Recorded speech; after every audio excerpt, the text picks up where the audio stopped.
This is the Predator Q's Steinway Classic, hosted here in New York City at Steinway Cafe and Billiards. It is 10-ball. This is our finals match. It is an extended race format, a race to 13. If our player on the no defeated side gets to 13 first, the match is over. If our player coming from the one loss side gets to 13 first, the match gets extended to 15 for both players. Now let's meet our two opponents in our finals of the Steinway Classic. First up, we put our hands together for Mr. Fedor Gorst.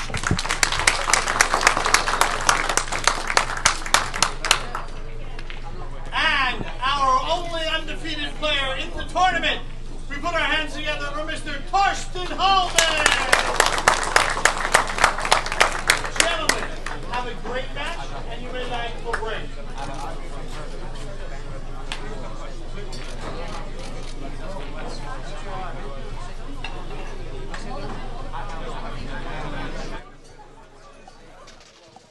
Well, folks, I'm going to hand it over to the professionals here, Michael Yatnak and Troy, NJ pool player, my side man, my sidekick, and he's always there when I need him.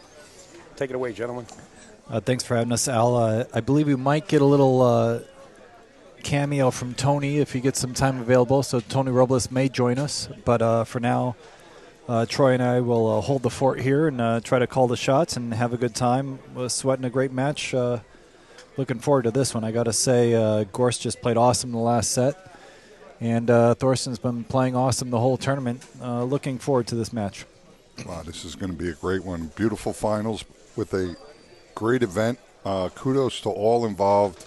Everything went very smooth. Truly enjoyed it. Hope you enjoy this match. Here we go. A chance for Gorst to get back at Thorsten here.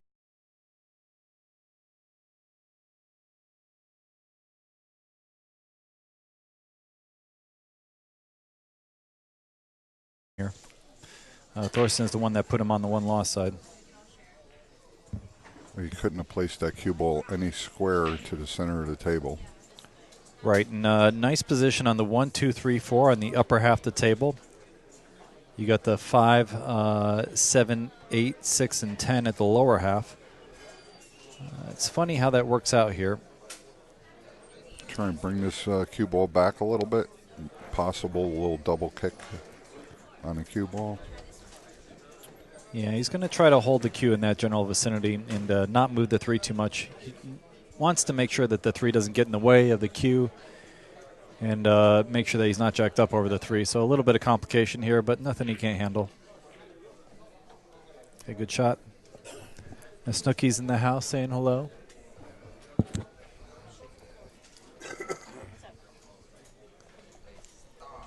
And he should just draw this back out. Perfect shape on the 3 ball.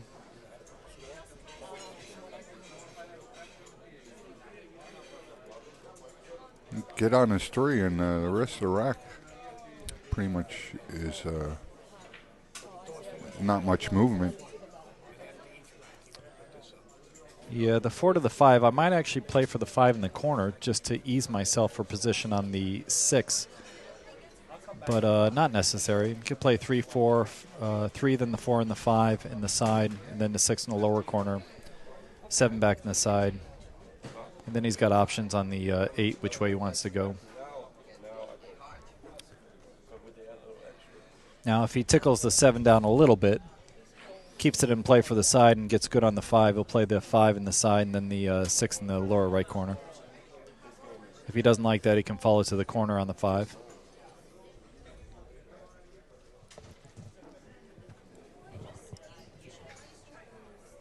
Now, is he above this ball a little bit? Yeah, I think he's okay, though.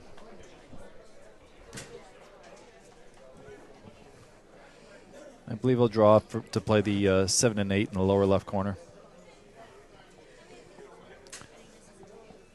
Since the balls are pretty much a foregone conclusion, I'll talk about his outside the rack routine. So most guys have a shooting routine and then an outside the rack routine.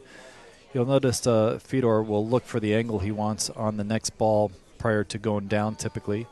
If it's natural, then he'll just accept where it is and go from there. But you see he's looking at where he wants to be on the 10 now, looking at the aim point on the 8.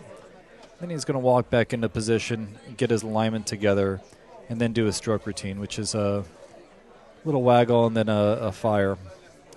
There's a nice pre-shot routine. Yeah, it's interesting to watch the different aspects of that. You'll see different guys do different things, like Alex Pagulayan, of course.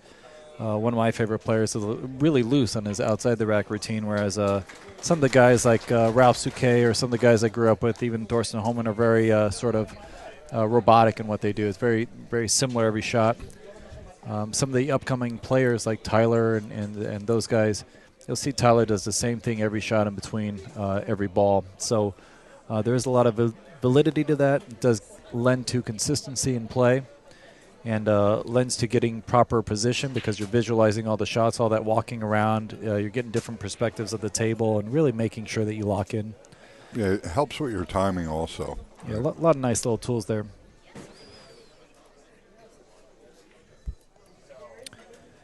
Now, we'll talk briefly about the break, and then I'll try not to overwhelm you guys with what's happening with the break after the initial couple innings. But if we're looking at the rack, the 6 is going towards the left side, 4 towards the right side.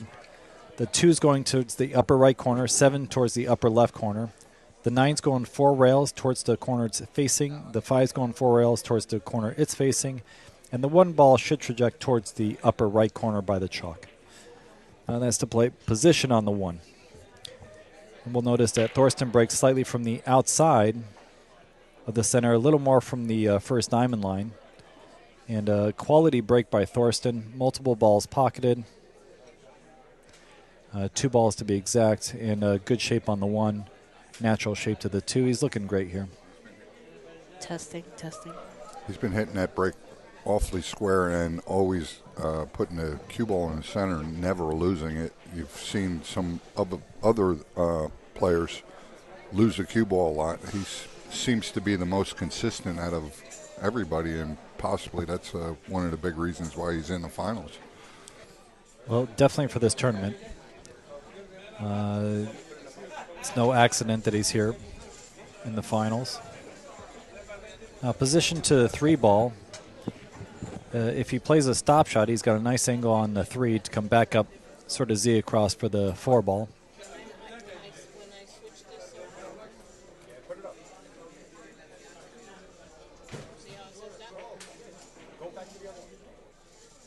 Okay, he was able to follow forward and get in the window between the 8-10. Nice position.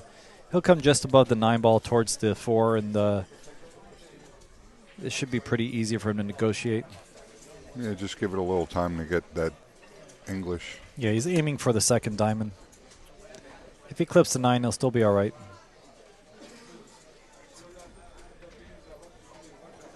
He'll come 1 rail up and play the 7 in the short side position, I believe.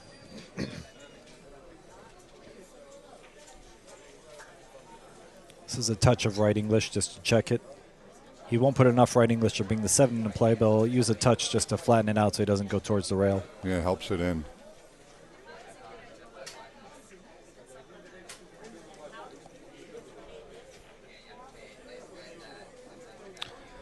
Now, I actually like to follow this with inside English. I know I'm crossing the line, but once I get to the right side of the table, the 8 to the 9 is more natural. If I try to play the 8 on the left side of the 10 ball, then it's more difficult to get to the 9. So he'd prefer to be on the right side of the table, which is actually short side position on the 8 ball here. So I would use a center or a top right here and come towards the right half of the table. And he went outside English, trying to get the same position. Came a little short, but I think he can hold the cue up for position on the 9. It's going to be coming in hot. He's going to have to hit this 8 pretty thin, right? You check this up with a little bit of inside? He could use a little bit of low inside and check it pretty strong. He could also play it with outside softly and also help check it, hit it a little thicker, like you were saying before. He's opting for the other pocket. See how his position is back. He's playing short side. He's playing short side on the 9. There's a big scratch there. And Fedor jumped out of the chair. I thought he thought it was scratching, but he saw the miss. So a little positional error cost him there. I wonder if Thorsten didn't use inside English on that shot because the new cloth, maybe he thought it might not take enough. But little positional error cost him this rack. Not pocketing error, I would say position error.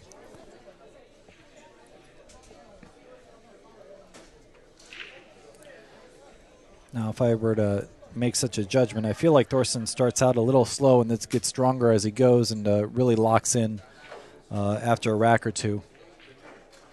And okay, that's He fell on that pretty nice. Lucky, I would say. Came very close to the 9, but we'll say a good roll instead of a bad roll. Let's go with that. He's just going to twist this in and kill the cue. A little bit of outside English throws his ball in. He can hit it almost full. He'll cut it just a little bit. Yeah, we've seen him before in his other matches. He's not fearful of slow rolling the ball into the hole. He's digging in a little bit, so maybe he's going to. I think that helps the turn on the 9. Testing. Can you guys hear me? Yeah, we got Snooki in the house here. I'm here. I am. Taking the reins. What's up, guys? Nothing much, just enjoying the finals like everybody else here. I hear that. I've been watching all day. I just couldn't make it out. Okay, good shot. Good out. Bit fortunate that Thorsten missed the 8s. Fedor takes an early lead, 2-zip. This is a race to 13, and with an extension of, if Fedor gets there first, then they go to 15, I believe. A modified race. Modified 13, yes, correct.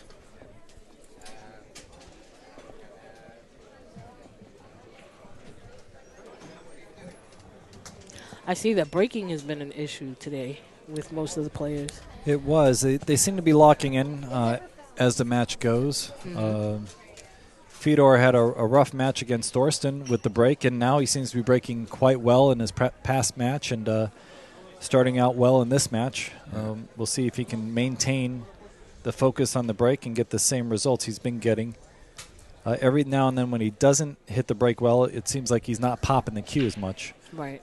But when he pops the cue, he gets a really good result. He's squatting the rock really well in the middle. That's good. I'm sure you got a nice burst of confidence, especially after the last match. A couple of errors. Got away with got away with them. Got away with a couple critical shots. And a heck of a kick that he hit on the 7 ball. On the 7 ball.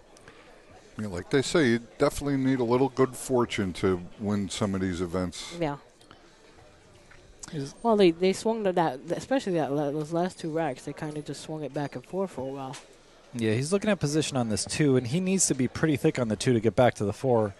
He doesn't want a thin cut, or else he's trajecting the cue ball towards the 7-10. So he wants to be thick on the 2 so he can follow past the 7-10 and get shape on the 4 in the same pocket as the 1.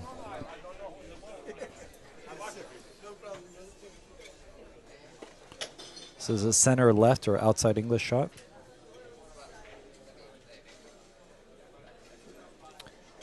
And he may clip off the top of the 7 here to get position because he is trajecting towards the 7.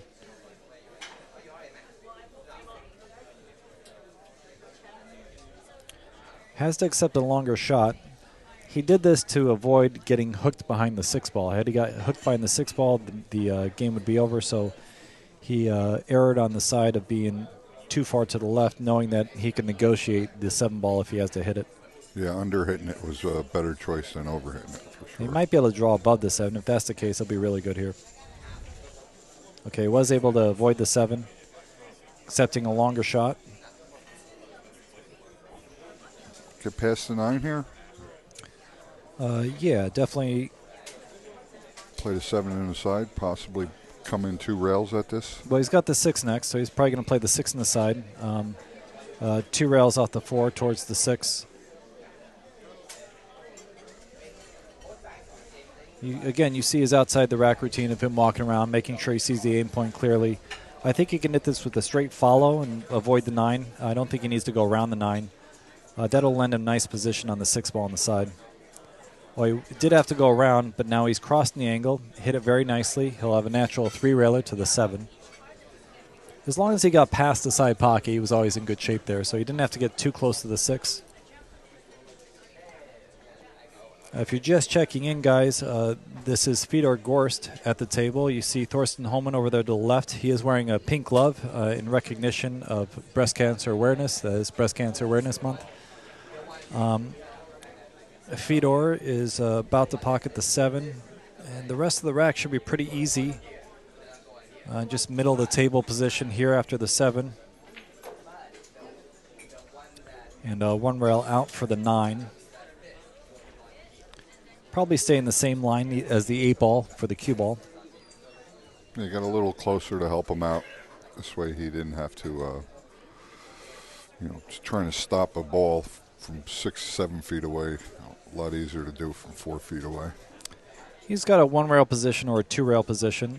The benefit of the 1 rail position is you generally don't land close to the rail. The benefit of the 2 rail position is you get closer to the 10 ball.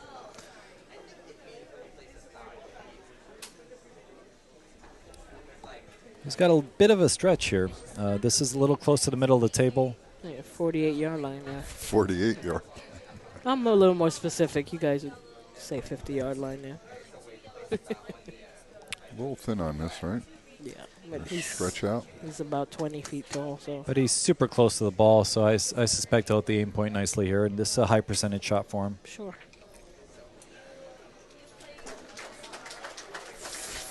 Fedor taking a 3-0 lead against Thorsten Hohmann.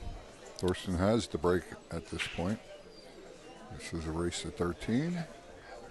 In the finals of the Predator Q's Steinway Classic. These competitors have fought valiantly, for 3 days, 2 days? This is the 3rd day. This is the 3rd day. Tremendous competition in this field.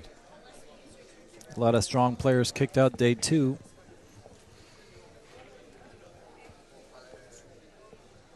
We were able to watch a lot of great matches. I guess I don't really need to announce which player is which. If you look at the back of their shirt while they're racking, they have a nice print of each of their names. Thorsten is sponsored by Kamui, one of the sponsors for the event. He uses Kamui chalk and Kamui tips.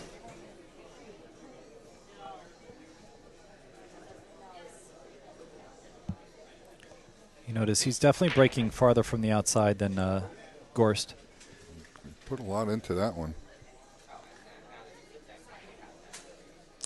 And nothing down. That's tragic at this point in the rack. He really wanted to do a break and run. When his match earlier with Fedor Gorst, every opportunity he had off the break, he ran out when he broke and made a ball. So it's a little unfortunate for him not to make a ball at this point. He's in the finals. He needs to start pocketing a ball. And giving Fedor a big head start here. Yeah, these alternate break matches tend to seesaw back and forth a lot. But every now and then someone will get a little lead, and then suddenly you'll see the next player come back and even it up, and you get a seesaw action. But it's a little funny when a guy gets 4 or 5 games ahead. It starts to get a little out of hand. 3 games is still manageable. 4 games starting to get a little nerve-wracking. Yeah, then it almost seems like a winner break situation, where right. we kind of put a little package together. It's tough. That was a nice little 3-rail position he played there to the 2 ball. He's got a stop shot and a 3. The 4 will go on the side nicely off the 3. 5 will be in the lower left corner as the 3. And 6 ball goes by the 7, so I really don't see any issues to this rack that aren't easily negotiable. As long as the 6 goes by the 7, there's really no challenge. If the 6 doesn't go by the 7, he'll just have to maneuver around to play the 6 in the upper right corner.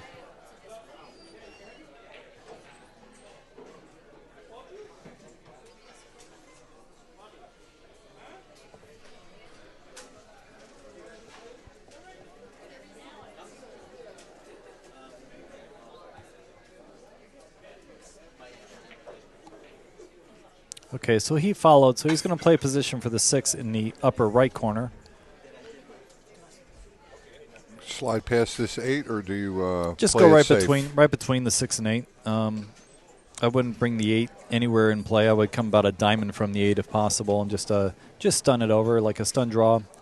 I don't think he has too thin of angle where he has to go to the rail. If he does have to go to the rail, maybe it goes by the 7. I'm not sure. Okay, he brought the 8 into play, and now he's playing a little jacked up, I think. Maybe he's got a full cue ball. We'll know shortly. I think he has full access to that. Yeah, if he's got full access, he'll play a stop shot in the 6, and he'll play a 3-rail position on the 7 to the 8 in the side. Yeah, he had a full cue ball. So center right, he'll stay above the 8, so he'll stay on the upper half of the table to get down for the 9 ball.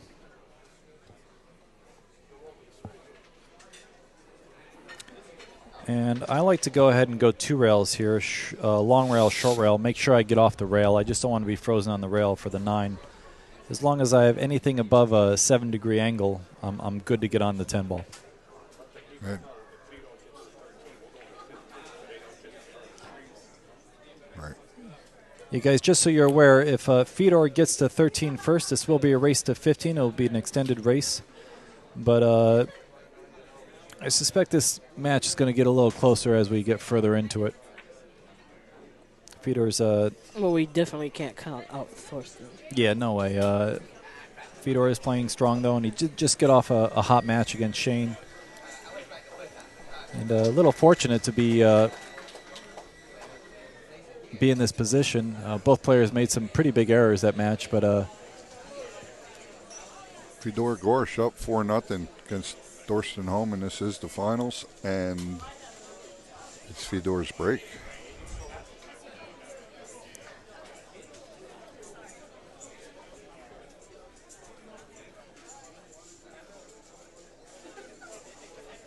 Actually, Gorst says Q-Tech, doesn't say Gorst on the back. He's got to work on that.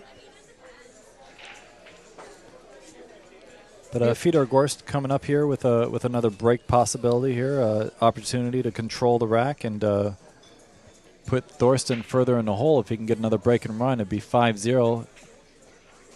Strong lead for anybody. Yeah, Thorsten's going to have to, besides not make any mistakes, hope that Fedor gets maybe a errant break or miss a ball or something. You can see Gorst is breaking more from the center of the table. Wow. And a nice kick by the 9 brought the 1 ball in the side pocket position.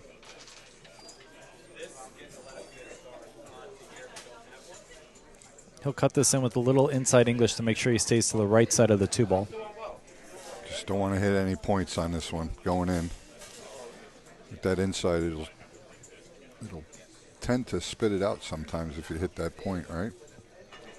Actually, inside or right English on the cue ball puts left English on the 1, which helps it in this particular case. Puts left on the 1. So when it hits the railing, it acts like left English and sucks it in. Right, so it's actually a helpful situation here. It also helps you to overcut the ball, which if you do miss the shot, you almost always hit the inside point. It's very rare that you miss a shot hitting the outside point. So this is missable, though. It's a fair caution for him to take a little extra time on this aim point and make sure he nails this shot. And if he does go past the 2, he'll have to really work for the position on the 3, and he may not be able to get enough inside to get over to the right side of the 2 ball.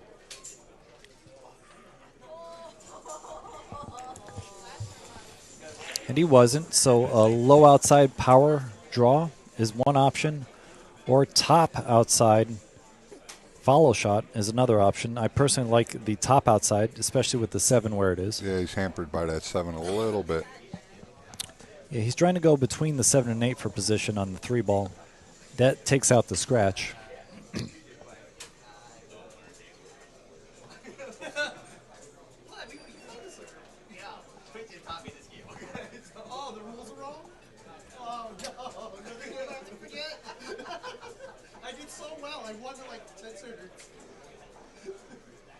So you think he's going to put a little extra spin on this to get it in between the 7-9? I do think he's trying to go between the 7-9. That's where he lined up, and that is the natural play here. Even if he hits the 8 or the 9, he still should be all right. Be a bad roll for him not to have position. Must be nice to be this tall. Snooki towering it over what? What's your height there? I'm 5'5". 5'5". If Fedor's On a good day. I think after this hospital thing, I think I lost an inch. Uh-oh. Do you think he's going to try and swing this in or cut it in? I think he's definitely going to cut this in. He's so close to the ball, he can see the edge of the balls really easily. Very crisp. You know, it's just position that he's concerned about. His hesitation is where is the cue ball going. When you have a cut of this nature, the cue ball is flying, so you have to really judge. He's got to get out the way, too. Yeah, well. A nice little safe here, too. I think the cue ball's a little further from the 3 than it looks on the screen because the table is a little flat. Right. Our visual. Right. So if we had a direct topical view, I think you'd see that it's a good half diamond away from the ball, and then the cue ball is a half diamond away from the rail. So him double hitting the shot is a very low likeliness. I like swinging on the outside and playing the 5 in the upper left corner. I would use a little bit of top left and aim thinner on the ball, knowing that's going to deflect into the ball. Right. All right, great shot from Fedor. Clipped a 9 and got a nice little roll. He didn't get a bad roll. That's the most important thing for him at this point. Go forward with this. Play to 6 in the side, possibly. Or the corner. If he can weave between the 7 and 6 now with follow and not hit it, I would do that. But I think he's looking to hit it. I think he's got to clip it towards the side pocket and then accept whatever angle he gets on the side pocket there. It would be risky to try to draw into it because you could land parallel to it and have a real funny angle. I think I would try to graze it rather than go into it hard. But he looks like he's drawing into it pretty hard, so he's going to try to hit it pretty square. He wants to hit the top half of it. Well, too soft, and he risks leaving it over. Right, on yeah, in an awkward position. He hit it with a pace to get it to go on the rail and off. That was a very intelligent play there. Plus, you don't want to slow roll that shot anyway. Give it a chance to. Yeah, you don't want to slow roll any shot. I know. If you have a choice, you never slow roll balls. It's just lowers the percentage of pocketing drastically. It's a little back forth action, I think, here. He might go 2 rails. I like that. Because he's thinner on the ball, he can go back and forth comfortably. 1, 2. Ooh. Now the 8 and the 9. Do you like the center of the table for the 9? I do. I think that's where I'd want to be.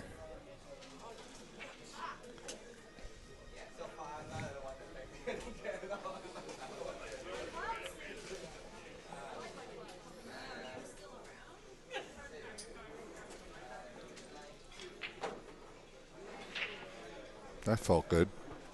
Yeah, he let his stroke out a little there to make sure he got in the correct side of the 8. He could have tried follow, but he would have had a thinner shot in the 8, so he stroked the ball with draw. I'll say released the stroke to get it back over to the right side of the table to make his run out simpler. Well played by Fedor.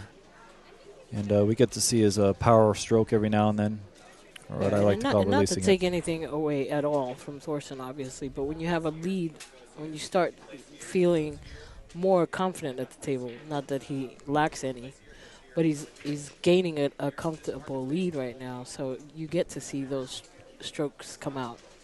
And it's nice to see, you know what I mean? The guy gets up there and there's like a fearlessness about him. Yeah, there's certainly a domination he has at the table right now, and he's trying to keep that confidence and keep that demeanor as long as he can and keep the momentum. This is a very big momentum game. Every rotation game is very momentum-oriented, so he really wants to keep the momentum in his favor while he's shooting strong and while Thorsten's not getting the results. Yeah, Fedor puts another one up on the board, taking a commanding lead here at 5-0.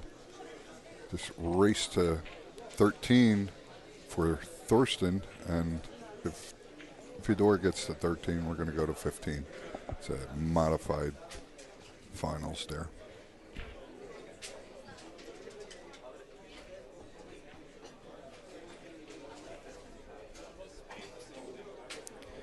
We were talking a little bit about fitness, and Thorsten Hohmann has been an advocate of a sort of health regime that some of these players have.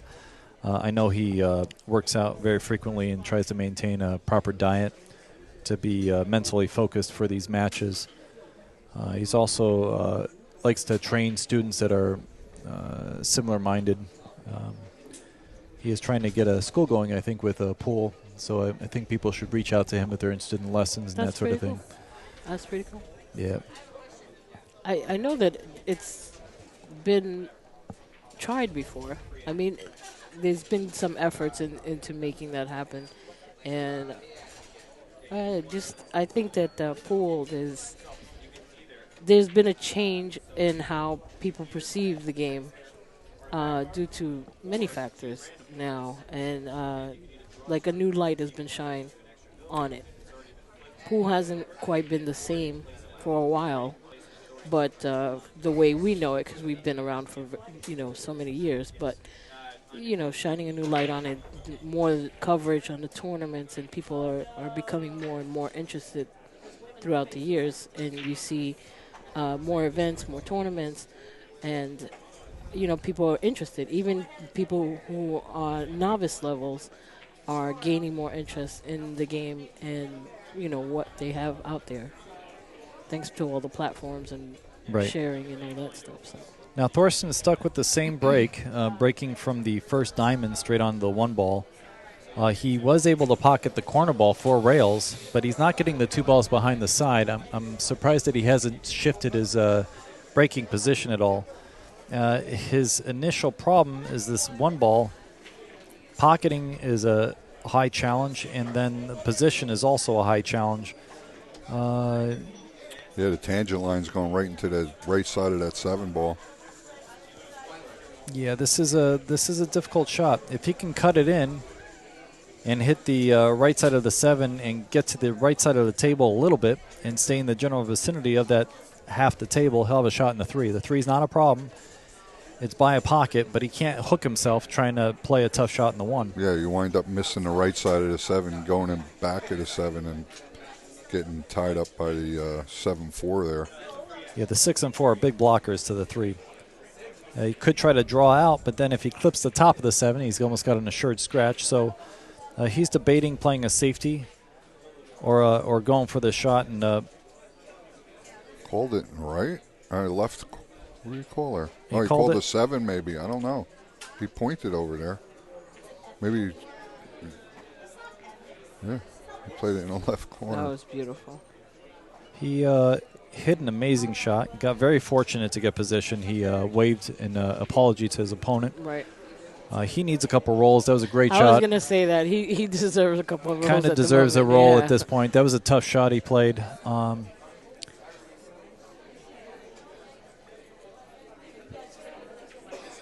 And he actually made the rack easier, breaking out the 10-9. This should be a little simpler for him to go ahead and negotiate now. And I go ahead and play for the 5 in the corner here if I'm at all concerned about getting up high enough for the 4 ball.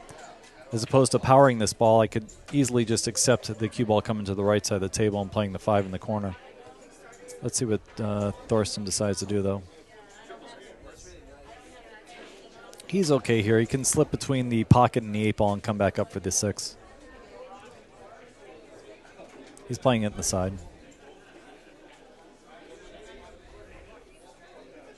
He clipped the 8. He put outside English on that unintentionally. Thorsten jumps very well. This is a big scratch possibility. He's got to draw the ball to avoid the scratch off the jump. Put a little right hand English on this one too as you're jumping? I wouldn't, just because it's already demanding just to jump. I try not to put any English unless I'm trying to masse the cue ball after a jump. But in this case, I just want to pocket the ball and avoid the scratch. Nice. And very nicely done. Well, that hopped up there like... That's why Thorsten's here. Like a nothing. game of Frogger. No. Came with an incredible shot there. And I believe the 9 goes by the 10, so he'll 1 rail this over towards the left side of the table and get perfect shape on the 8. And if it doesn't go by the 10, he can swing over to the left side of the table to play the 8 and 9 in the same pocket. I think he'll do that anyway since he's got that position.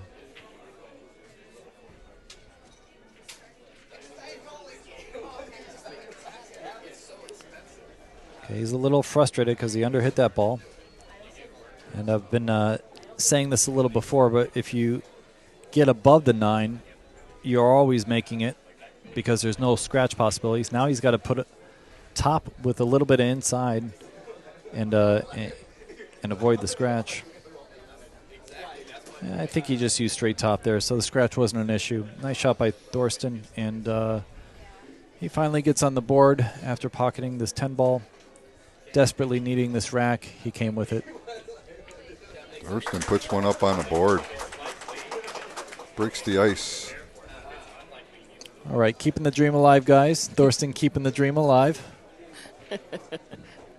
I like how you said that. Okay, he needs Gorst to make a couple errors on the break, meaning come up dry or get a funny kick, misjudge the speed. Something Or unfortunate. Above. Something some unfortunate. Some real unforced error is what he needs. Needs to happen with Gorst. Not that we wanted to, but for Thorsten to get back in this match quickly, he needs opportunities.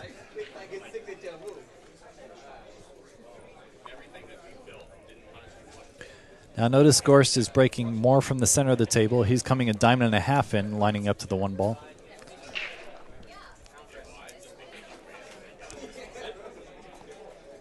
And most of the successful breaks I've seen from this table has been more from the center of the table.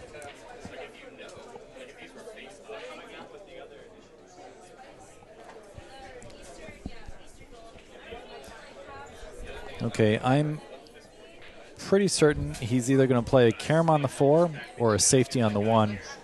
And the carom on the 4 is only reasonable if the 4 is off the rail a bit. Yeah, this way you can catch it rail first and get the cue ball out of town. Right. Well, he's looking at it. He may play the combo, but the 6 ball is huge, so he's got to go between the 9 and the 2 with the cue ball and back up if he's going to play position for the 1. He can't hold this ball. He's got about 2 feet space there to go between. This will be an incredible combo, and this is sort of what Thorsten needs, is for Gorst to be playing these lower percentage shots for him to have a chance to get back in this match. You'll notice... well, play them and not... Right, but even not to have... fare well in the game. As long as he's playing low percentage shots, at some point the percentages are going to catch up, even if he's playing great. Right. That's the deal, though, when you could get overconfident, and so that's right. what he's hoping for. Not us, but he is. Let's see if Gorst can come with this great shot. Keep Thorsten in the chair. And he was not. He was not. And this is the opportunity that we were talking about. Right. Now, I didn't take the time to really analyze the safeties there, but I think that Gorst should have, because that was a very demanding shot. And I know there had to be some opportunities, maybe bank the 1 towards the 3 and put the cue ball into the 4. Well, there were some blockers down here, so right. he could have held the cue ball, even if he didn't, like, put him in Fort Knox somewhere, you know what I mean? There was opportunity there.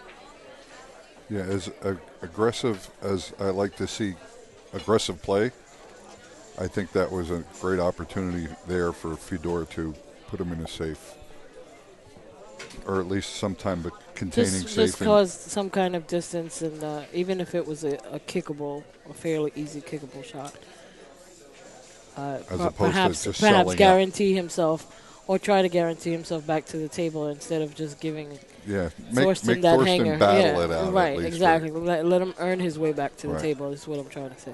I'm not sure what Thorsten played there. I didn't see him getting position on the 2 by using outside English unless he really got deep into the cue ball and dug it. But then the 5 came into play there, so I'm not sure what he was playing from that shot. From here, I actually like thinning the 2 above the 3, banking it back below the 3 and the 10, and bringing the cue ball back up table to where his cue is now. I would do this with inside English. He might be cutting it into the left bottom corner. Right, he might be doing that, and he's exceptional at these shots. But he doesn't want to be playing these low percentage shots regular either. Okay, he's trying to get him behind the 10 and played it the opposite way. Try to put the cue behind 3-10 in the 2-up table. Both options were available. And let's see if Fedor goes after this 4-ball again with another thin combination. I think he's going to opt for a safe here. Kick this 2 back just like Thorsten did and try and put him behind the 6 using the 4 as a stopper.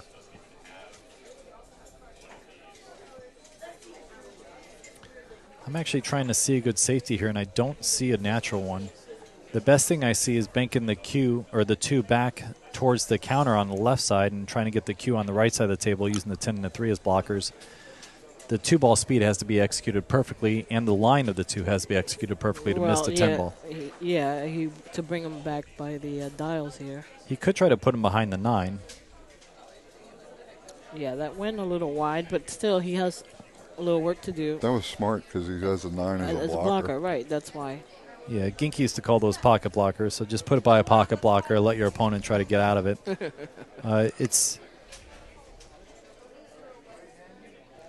It's just a holding safety at this point. It's not a lock-up safety, but it's enough to give you another opportunity after this to kick a better position than where you were before. So right. You're just trying to hope for a better position than the safety you were in previous shot. So what do you like doing here, Mike? Try and nudge him up behind the 9. That's mighty touchy, right? I mean, I think there's a little bit of a one-pocket shot where you thin the 2 into the right edge of the 9. Both the 2 and the 9 go towards the 10 ball, and to bring the cue ball up past the side pocket.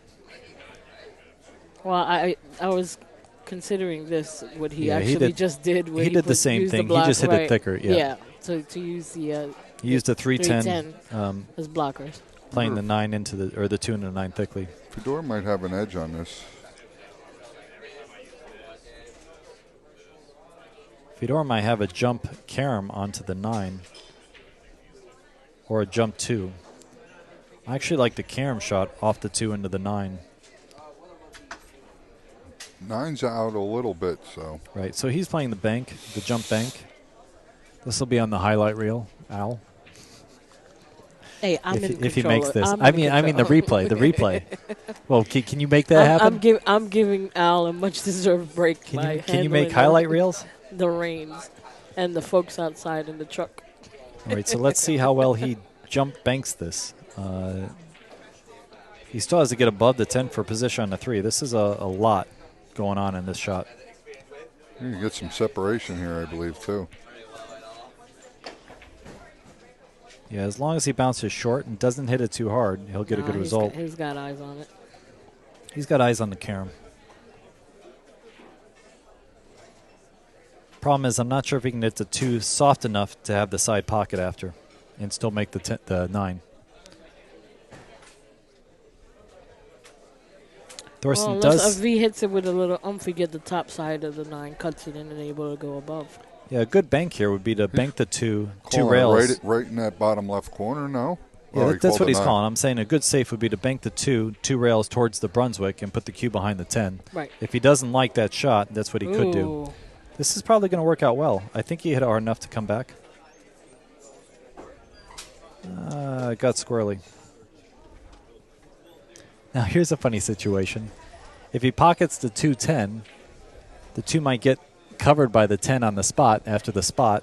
So he's opting to bank the 2 to make sure he doesn't get hooked by the spot. Yeah. He's got a really pretty easy safe here, but just rolling up on the 2 right onto the 10. Yeah, he does have that. I mean, right now he's going all out for this bank shot. I think he's playing aggressive because he's down so far, and he needs to get some racks on his side of the board. And I think that was a great shot, and the right shot because he made it. This is 2 rails out for the 4 in the upper right corner. Pretty natural here. Little box-type position. He'll box around that left corner. 1, 2 towards the 4. He'll get back to the middle of the table on the 4 ball with inside English. 2 rails. As close to the center of the table as he can get without getting too far from the 5. Pretty spot on the center there. Now 1 rail out. Rest of the rack is pretty easy. The 8 to the 10, he'll go 1 rail down and just play speed control. So without any more unforced errors, we're looking at a 5 to 2. Definitely stop the bleeding. I'm going to cauterize the wound a little bit. He's applying pressure. He's keeping the blood from flowing. What I do like about these template racks using the South Tilt rack is that the 10 ball generally doesn't move unless it gets kicked. Yeah, most templates, even when you're playing 9 ball, the center ball has a dispersal around it and stays in position where it's supposed to be. And where it's in the rack, it generally lends to a little bit of a, you have to get to it. It's kind of out in the middle of nowhere, you know. Thorsten Hohmann puts one up on the board. Thorsten fighting back strong. If he can win this rack with a break and run, he'll only have a 2-game disadvantage. And one step closer to tying this up. Fedor Gorst using a chartreuse towel to dry his hands. Fancy. He's not doing it while Thorsten's shooting, which is thoughtful because that could be quite the distraction. Yeah, neon green. Bright neon green.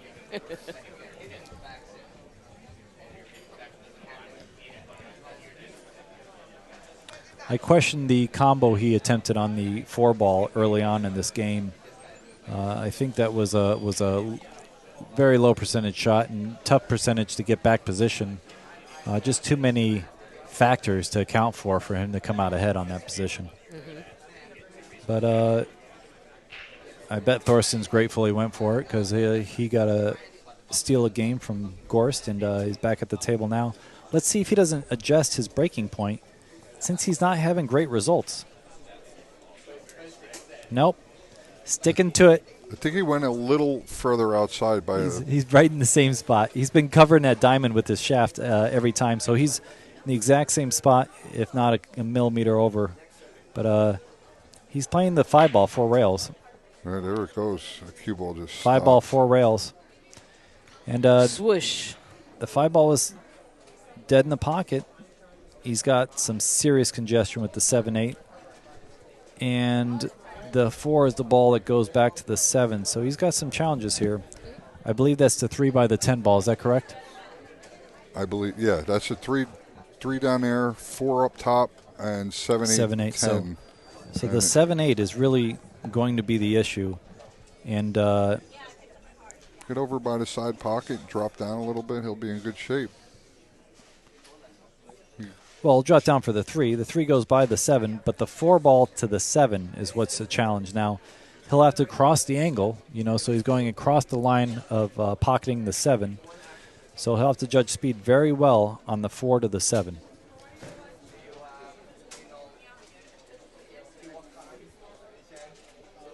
You want to get about where the spot is, or at least along that line.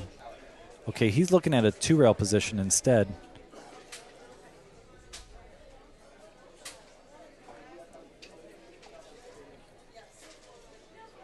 I like just coming 1 rail. We'll see what he gets here, but I'll get closer to the top rail for you, or use the rail. For me, I would get on the head spot. Right. And just keep that angle and just control the speed of the cue. Now, if he gets straight, he's dead in the water. So that's why I would have stayed above the ball. I think he got angle where he can go 2 rails inside and get just past the side pocket, which would be ideal. Now, if you're wondering where the side pocket line scratch is, the first diamond by his hand to the first diamond on the short rail with inside English takes you right to the side pocket. So he'll want to avoid that side pocket scratch.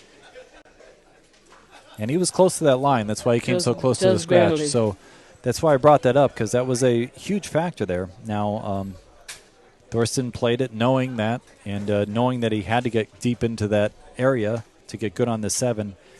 And really a strong execution there. He's going to push the 8 down when he pockets the 7 with a follow shot, I believe.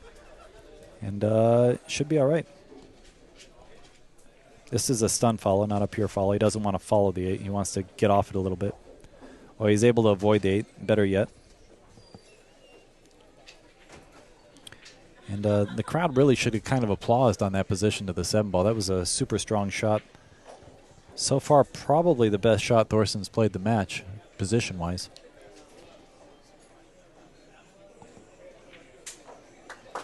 Great out by Thorsten. And we're at 5-3 in favor of Fedor Gorst. Like you said before, he kind of stopped the bleeding a little bit. Fedor has a opportunity here to kind of like pick at it. Put some more cuts down. Yeah. This This is a like big cat scratching over here. Dang. Thorsten right there. He definitely said, "I'm in the game. I'm not going anywhere."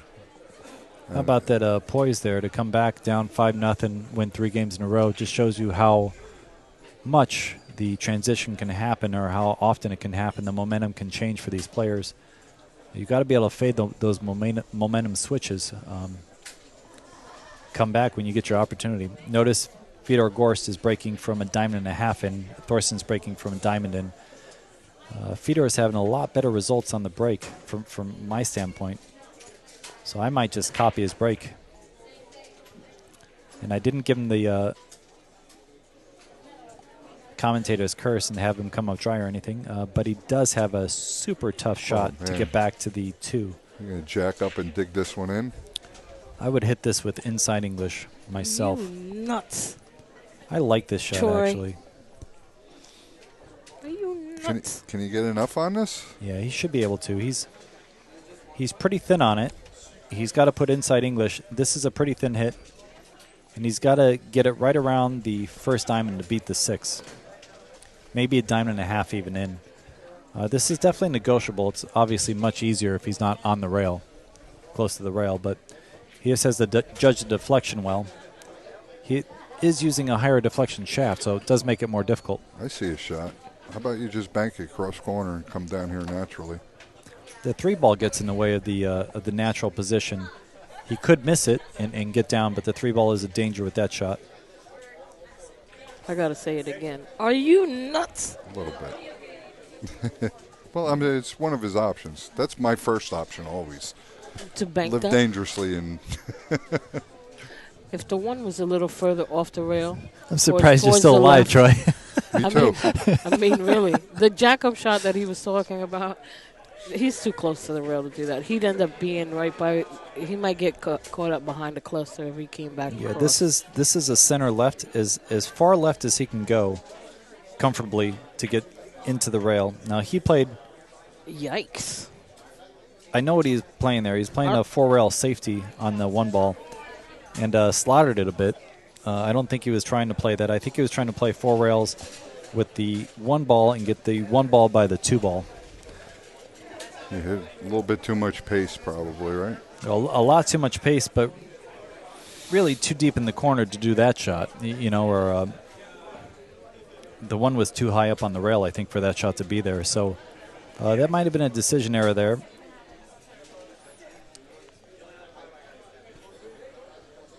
Just the opportunity Thorsten was looking for to possibly tie this up. Ooh.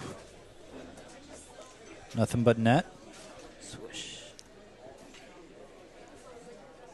Now, if the 4 goes, he's going to try to beat the 4. If the 4 doesn't go, he's still going to try to beat the 4 because he's got to get above the side to make this 3-ball. He can't pull it over to the right side of the table and get position on the 3. He's got to come above it between the 3 and 4. The 4 does go. Yeah, this screen looks like the 4 goes. These are standard size pockets. He's using center inside to come above the 9, 10, and 4. He hit that pretty chubby, but got there. You got a little thin on this 3 too, so Yeah, this will have to be a 3-rail position, I believe. I don't think he'll accept that far away from the 4-ball.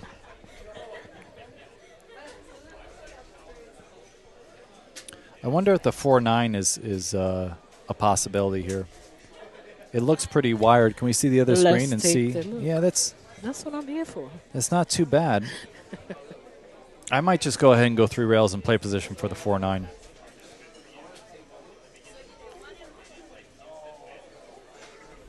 He looks like he's trying to kill it and just accepting a longer shot on the 4. No, he went 4 rails. Okay. He might have got the 4 in the corner. I think he immediately walked over to the side to line the combination up, as you said before, Michael. Yeah, that's good as long as he can get position on the 4. He's got to get the 4 to drift past the 10 ball. He doesn't want to have to play 2 combos in a row. If he hits draw, the 4 will have follow on it, and it'll go past the 10 ball.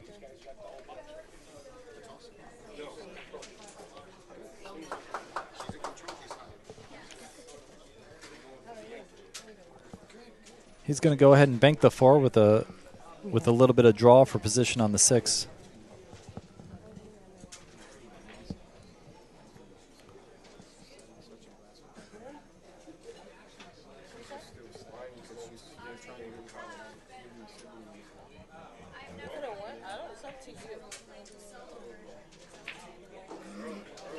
Right, great shot. Now he's going to swing 2, possibly 3 rails and play to the left side of the table for the 7 up in the upper left corner. He doesn't want to get straight on the 7. He actually wants some angle. And in that case, I wouldn't go to the 3rd rail and try to come out. I would try to come just short of the 3rd rail.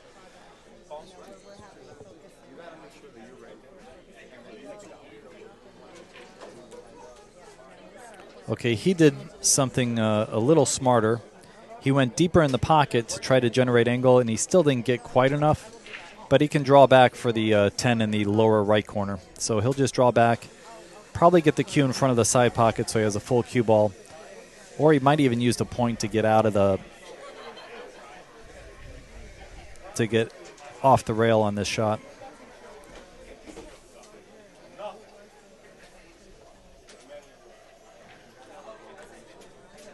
Now, if he uses low left English, he's following out to play position for the 10 in the upper left corner.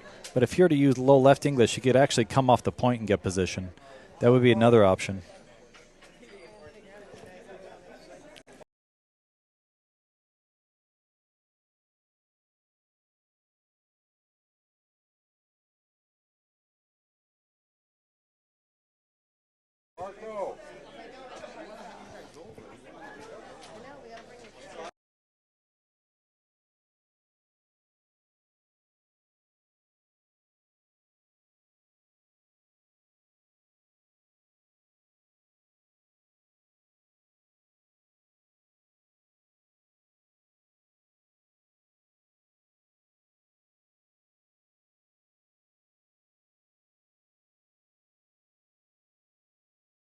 Throw possibility. And a strong out by Thorsten. 3-4. Taken away.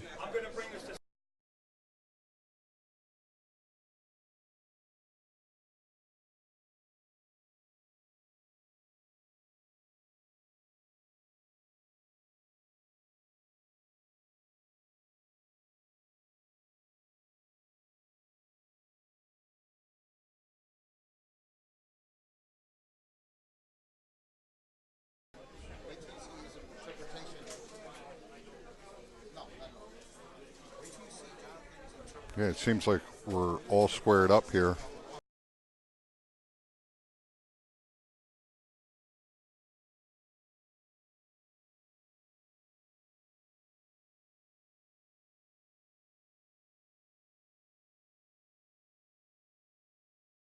And we're all squared up. Oh, sorry there, Michael. That was a good little handicap he had there.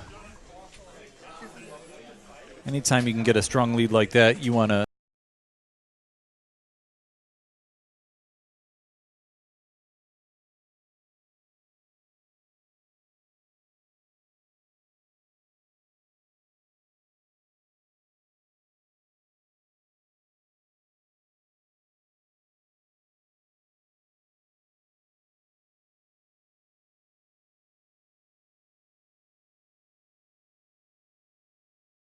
get that immediately, find a way to solve that,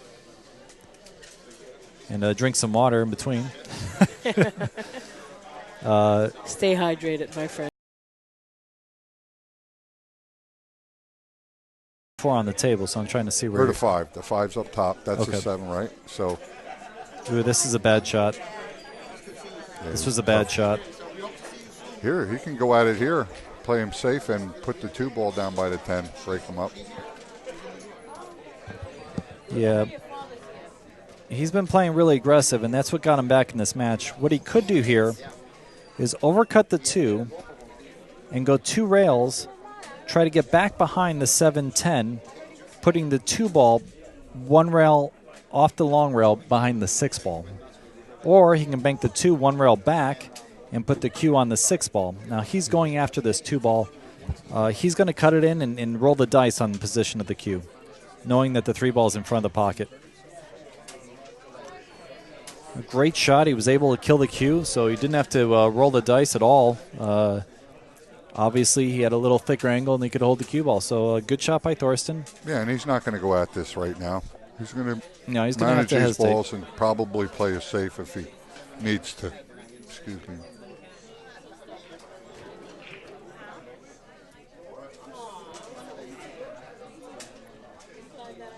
Can he go at the 7-10 with the 6 with the speed?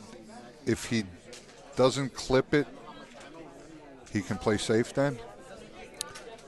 I just don't see an easy safe off the 7 in the current position it's in. So just go for it. I kind of think he has to attack the 7-10, and I think he's going to use inside English, go 2 rails, and try to attack it now.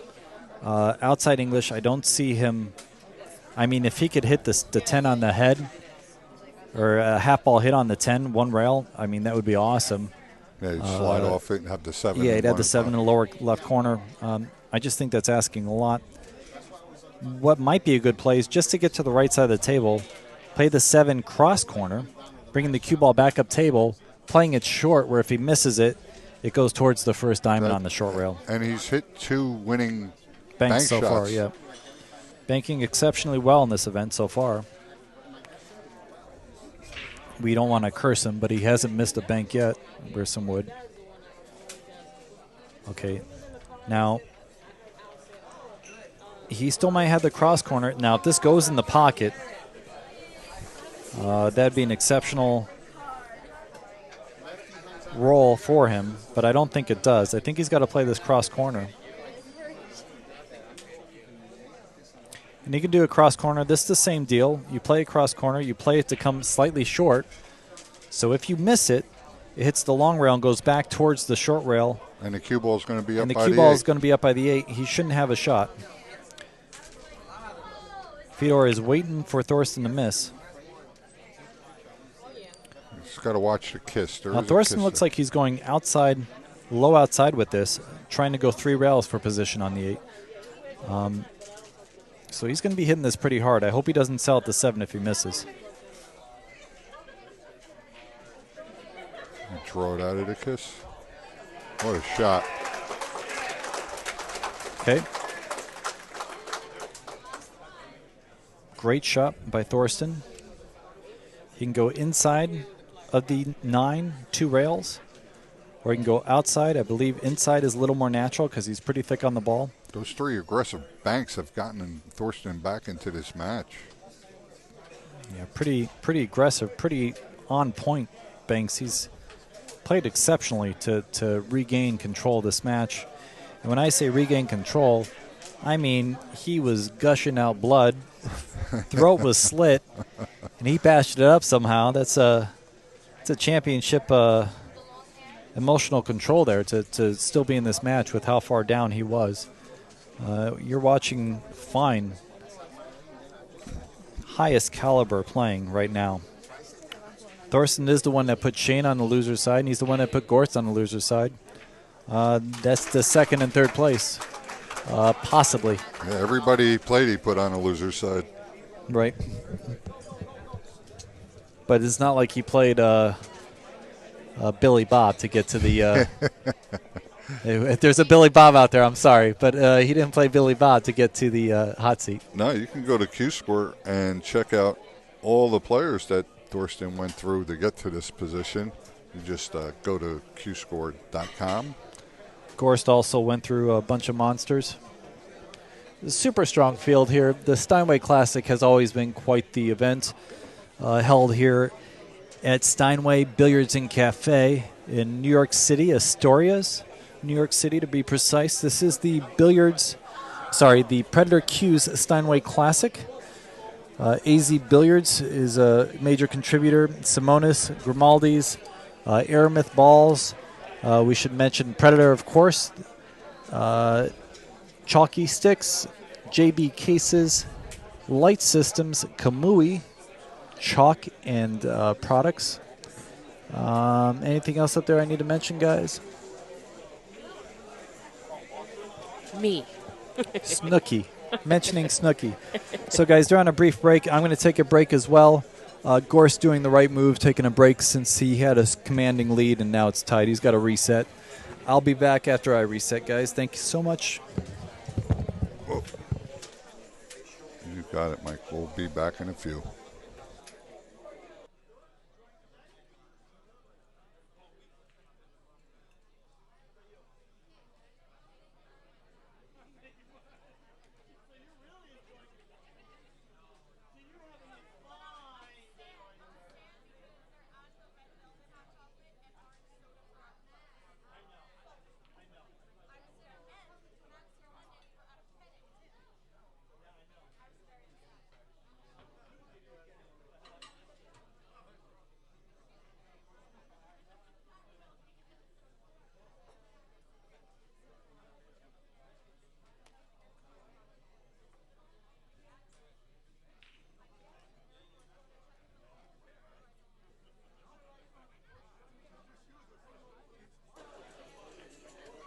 Hey guys, I just want to kind of bring in Tony Robles real quick so that he can make a couple of announcements for you guys who are wanting to be in the know about what upcoming tournaments and events you have coming up, Tony.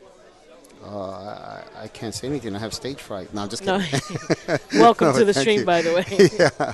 No, thank you for having me. I'm so happy to have Snooki over here doing commentary along with Troy and Michael Yednak.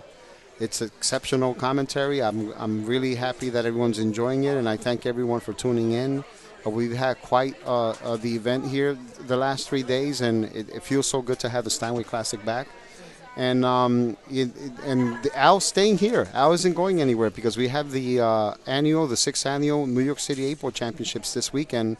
And we have 5 divisions, which are going to be amateur events, as well as a pro on Sunday. The amateurs start on Saturday the 19th, finish on the 20th on Sunday, and the pros start on Sunday. And these two that are playing right here, Fedor and Thorsten, they're going to play my 8-Ball tournament on Sundays along with Michael Yednak. So we're going to have a lot of top players. Alex Paguline is supposed to play. Tony Robles. Tony Hopeless. Who's that? And then next week at Amsterdam Billiards, I'm going to be playing an exhibition match against Earl Strickland at Amsterdam Billiards Friday, October 25th at 6 p.m. and then shoot around with the spectators afterwards. So I'm looking forward to that as well. That should be awesome. Tony, do you know who's doing the stream for that, or is there any way people can watch that, or no? I was hoping you would, but I know you're going to be busy winning the American 14.1. So, well, next time.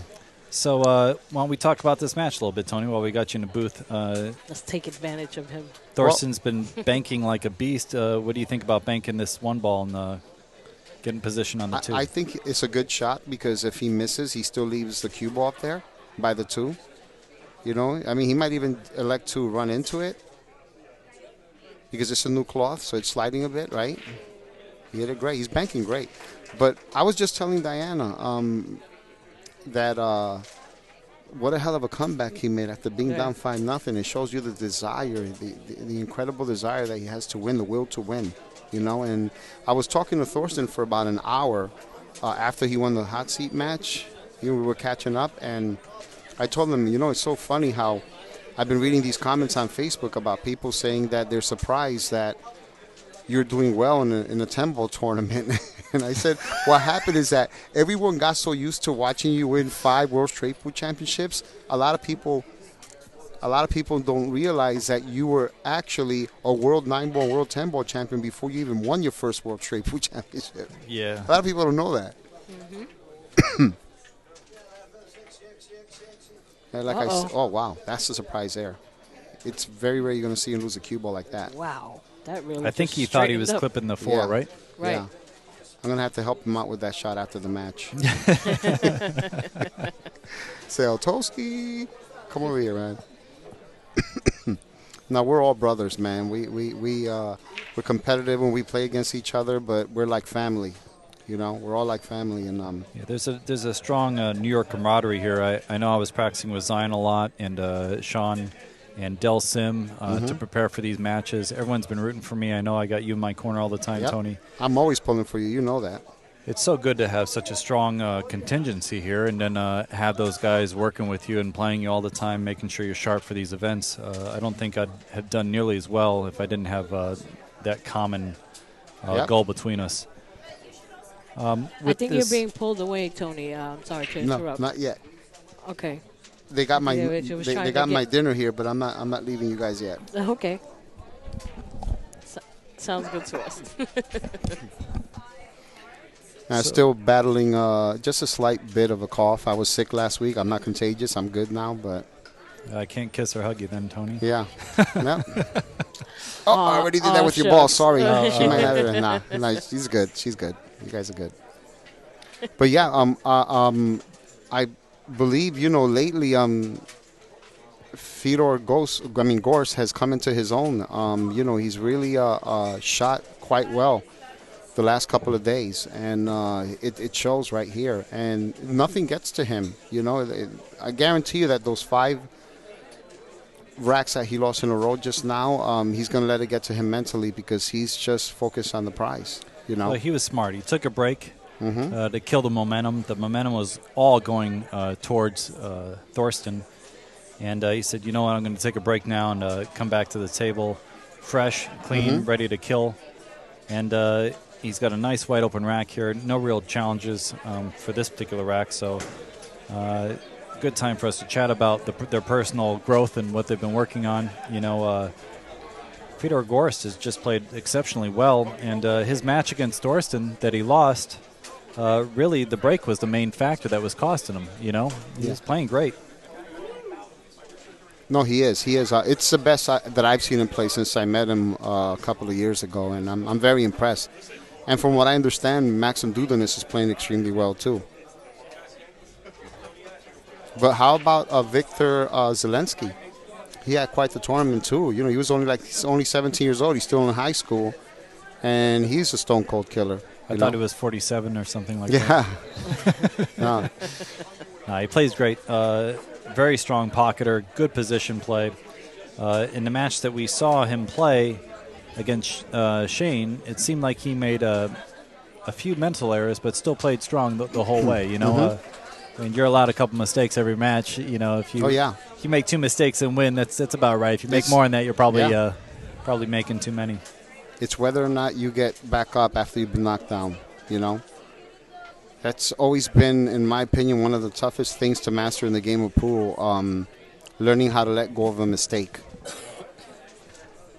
Right. We both had the same coach for a little while there and still talk to him regularly. There's a friend of ours that helps us with the outside game especially, and he moved away, but I think we both talk to him regular. But we won't reveal names because he likes to be silent. But, much appreciation towards him. Ridiculously knowledgeable. Yeah. I always told him I felt that whenever he gave me a pep talk, I felt the way Rocky did when Mickey was in his corner. Oh, my God. I didn't hear no bell. Get out there and knock him out, So Thorsten needs to win this rack to maintain the back fourth that he wants rather than a strong pull away from any one player. Unless it's himself, of course. He did move in slightly this rack, just maybe a ball's width inside. He was playing straight from the diamond, but now he's playing a little over. And the 2 went straight in, and the 7. And he's just breaking so well. I mean, he's really hitting him solid. That cue ball is really going towards the rail when he breaks him, you know? Yeah, that last one, it actually did go to the side rail, but he hit it so hard that it went above the side, so it took away the scratches.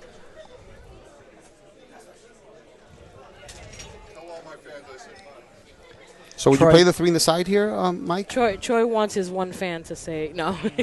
Troy's leaving us. He's heading out, letting Tony keep the reins here. I called him Tony a little while back, but Troy. Yeah, you gave him a replaced name. by Tony. I heard that. It's and I guess I just had a little premonition or something. Yeah, I like the side pocket here. He's got natural position to the 4. He'll want to stay thin on the 4, so when he uses outside English, he can beat the 5 and come to the left side of the table. It would be even nicer if he can hit the 4 and run into the 8 and the 10 and stop the cue ball there. That way he opens up the 8 a bit better. Assuming the 8 doesn't go. If the 8 goes, then it's not necessary to touch it at all. Right. You have to be careful, though, because there's a tricky shot because of the table sliding. If the table slides... And he goes behind him. He might even nip the 5 to the point where he might not, you know, it all depends on how thick or thin he hits this ball. But then if he's trying to run into the 10 and the 8, he has to be careful, you know, to not to miss it and end up behind it, you know. Right? It's a straight pull shot. Boom. Yep. Boink. Because if you hit the 10, cue ball comes off the 10 and hits the 8. Right. And then if you hit the 8, it's close enough to the 10 where you can end up behind the 10. Hit it perfectly, though, like a straight pull player. Tony and I, big straight pull fans. Yep, no huge. kidding. I'm trying to get Tony to do a straight pull tournament. Well, you know, I lost to Thorsten in the finals of the World Straight Pull last year. So we were talking earlier, and I was talking to him about LASIK because I told him I didn't know he uses contact lens. And I told him I had LASIK done 15 years ago, and I still see extremely well. All I need is reading glasses for close distance. That's it, right? Huh. And I told them, they told me that I'm allowed only one touch-up in my life to get it back to 2015, 2020. That's what I had in my eyes. And I said I'm saving that for the next time that I think I might be playing him in the finals of the World Straight Pull. That's what I told him. That's funny. And, of course, he looks at me like this. He hit that ball a little thin. You know what? I might have to get that look on camera in a second. So let's wait. We'll have to do that. We're going to show that in a minute, folks. Wait till this rack is over. We'll give you a quick look. So he's actually going to come back to the other side of the table where he is now with the cue ball for the 10, I believe, in the lower left corner. Or he could come all the way back and play it in the side. He just looked at the side. He might draw back for the side, but might come across. I like just coming straight across. Yeah, I like that too. Just come off, just enough speed to come off the second rail. Yeah, he hit that a little chubby. He hit the other one a little thin. He's not hitting the center of the pocket, but he's getting in the hole. Chubby, you trying to say I gained weight, man? Whoa, take it easy. Hey, there's 2 chubby people over here, man. You better stop that. You're outnumbered. I didn't say it was bad. No, I didn't say it was either. It's awesome. I just said you It's were awesome. outnumbered. All right, so keeping it tied, 6-6. Thought it was going to be a runaway there in the beginning, and all right, we have to go to this. What was the face? Show them the face. Look, folks. That's the face that Thorsten gave you, right? I said, no wonder you're still on the winner's side. Because we're having a conversation. He still has his killer face on. You know? yeah, He's like, what do I got to do to get this guy to crack a smile? we'll have to play him some comedians or something. Yeah. Well, I want to also thank Manny for bringing back the Steinway Classic, man. We're so happy to have it back. It's been an amazing 3 days. And for the NYC Championships, man, my wife is a warrior and a workaholic, man. She goes all out to make sure that everything is set, along with Irene Kim. And then to have the best referee in the world, John Lehman, I'm talking about him, and he's right there. It's like What a great, we have a hell of a team. great break, and the 6-ball rolled right in the way. I know that always stinks when you feel you hit him good enough and deserve a shot and you don't, especially when it's hill, you know. Right, so he's going to push out probably to where he pointed the cue, and then I would play it safe. I'd act like I'm going to jump it, and then I would kick at it with a little bit of left and check it and try to get the cue behind the 7-5. But I'd act like I was going to jump it so my opponent didn't do that to me. Yeah. Just like that.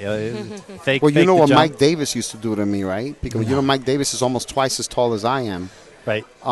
So Mike Davis would push about where he's at because he knows I'm shorter and he knows I can't reach the jump shot from there. So then he would go and take the jump. I have no choice. I can't reach it because I'm going to commit a foul. I give it back to him and he makes the ball.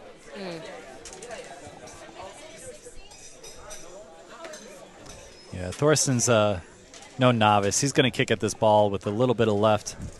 Hit it chubby, knock the one ball towards the first diamond and put the cue behind the 5-7.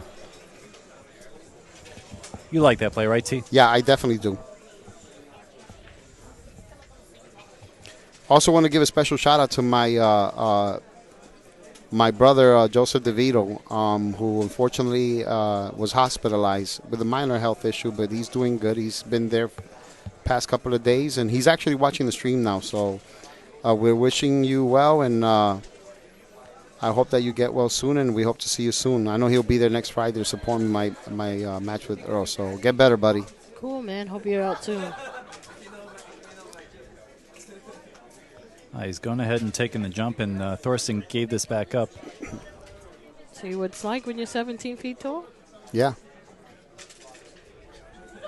And he jumps so well, this kid. And he doesn't have a problem drawing this ball either. Look, watch. I think he has some kind of a nice, tip on that. Probably has to be a little rounded for him to be able to get that kind of draw. But I think he's going to stun this a bit. Yep, he has to stun it because he has an angle. Oh, jacked up. He's on top of Mount Everest. I jump pretty good. I bend my knees. So you remember that joke? He says, I bet you I can jump taller than this building. Yep. You know who jumps well? Alex. Yeah. Alex, tiny little guy, jumps so high. All right, so he's trying to draw this ball back. That's an aggressive play, and if he touches the 8, it is all ball fouls here. So that's correct. John's going to sweat this pretty close here. Make sure he doesn't touch the 8 ball. I'm so happy for John because John has gotten quite a number of opportunities in the last year and a half. He got to work with Matchroom Sport in the Moscone Cup and the U.S. Open 9-ball, which is pretty good. I'm super happy for him. He deserves it because he's been waiting pretty much a lifetime. And he even said that it was like his dream job to be able to, referee a Matchroom Sport event. So, and no one knows the rules like John does. Even the beast, whether it's BCA, anything,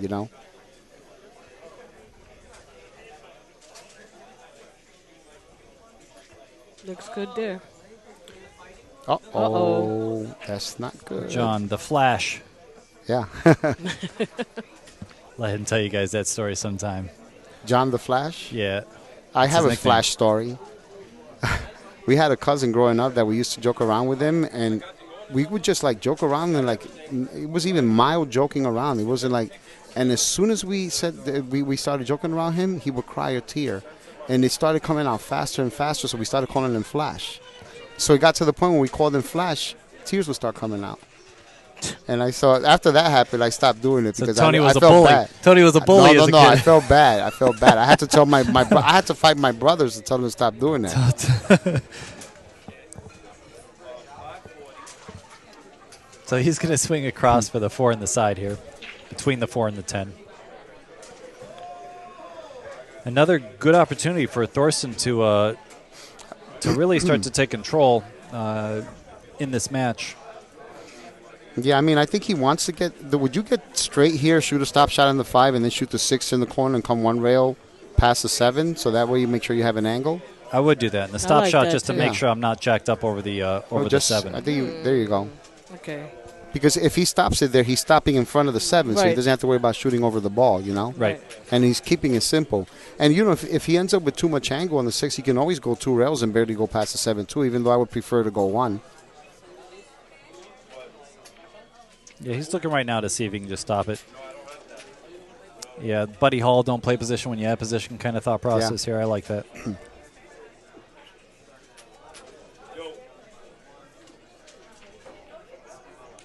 Okay, he went forward, but he got away from the 7 to where even though he's jacked up, it's not going to hurt him. Yeah.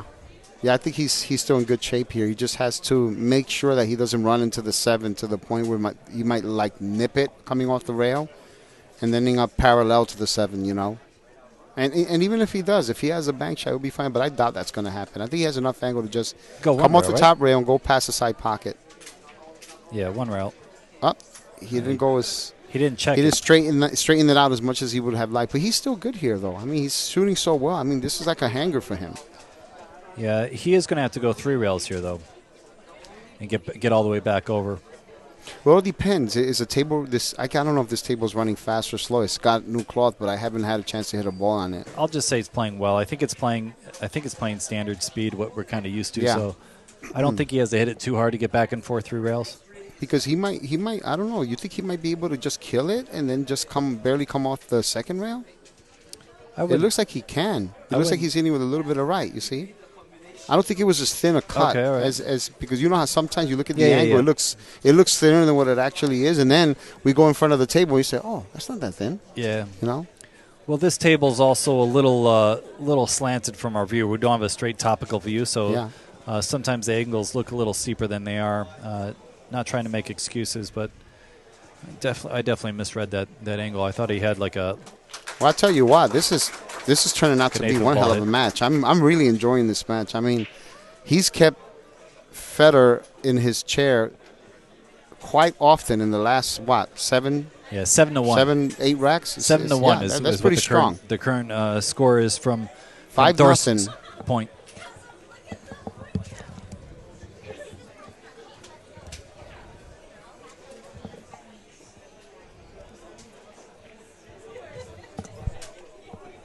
I'm going to take a quick break, and I'll be back in like 10 minutes, okay? All right, we'll miss you.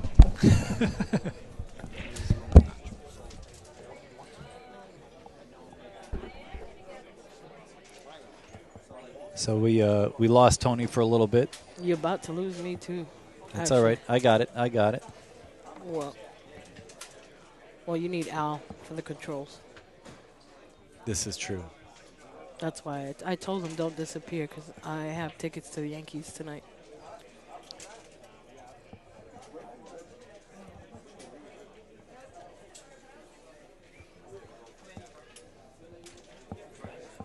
So Thorsten's sticking with this break from the left side of the table as we're looking at it. And you see his cues right over the diamond. That's his line that he's lining up to on the 1, trying to hit the 1 dead square. He's started to get really good results from here, so he's opted not to move more towards the center. But came up dry, and if you watch Fedor get out of the chair, he runs to the table. It's almost humorous how fast he's trying to get back to the table. I believe he's going to put the 1 by the 2 ball and the cue ball behind the 9 or the 10 and the 6.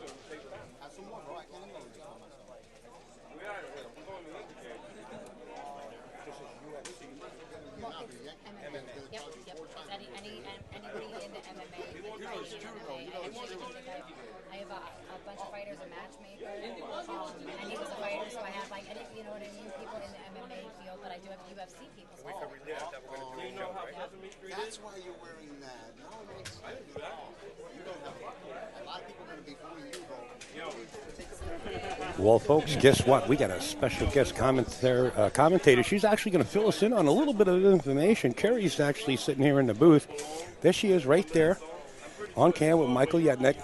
And she has connections with the MMA fighters, and we got a show coming up, don't we? Yes, we're really excited. We're doing a big tournament. It's going to be a Celebrity Pro-Am doubles tournament, and I'm going to match make the teams. And we're going to have teams consisting of 1 fighter and 1 pool player, 1 to even out the playing field. But there are fighters that actually do play pool. So it's actually going to be really, really, really interesting to see how that's going to play out and how they actually, can translate their skill and be able to play and be able to stand tall next to a professional pool player.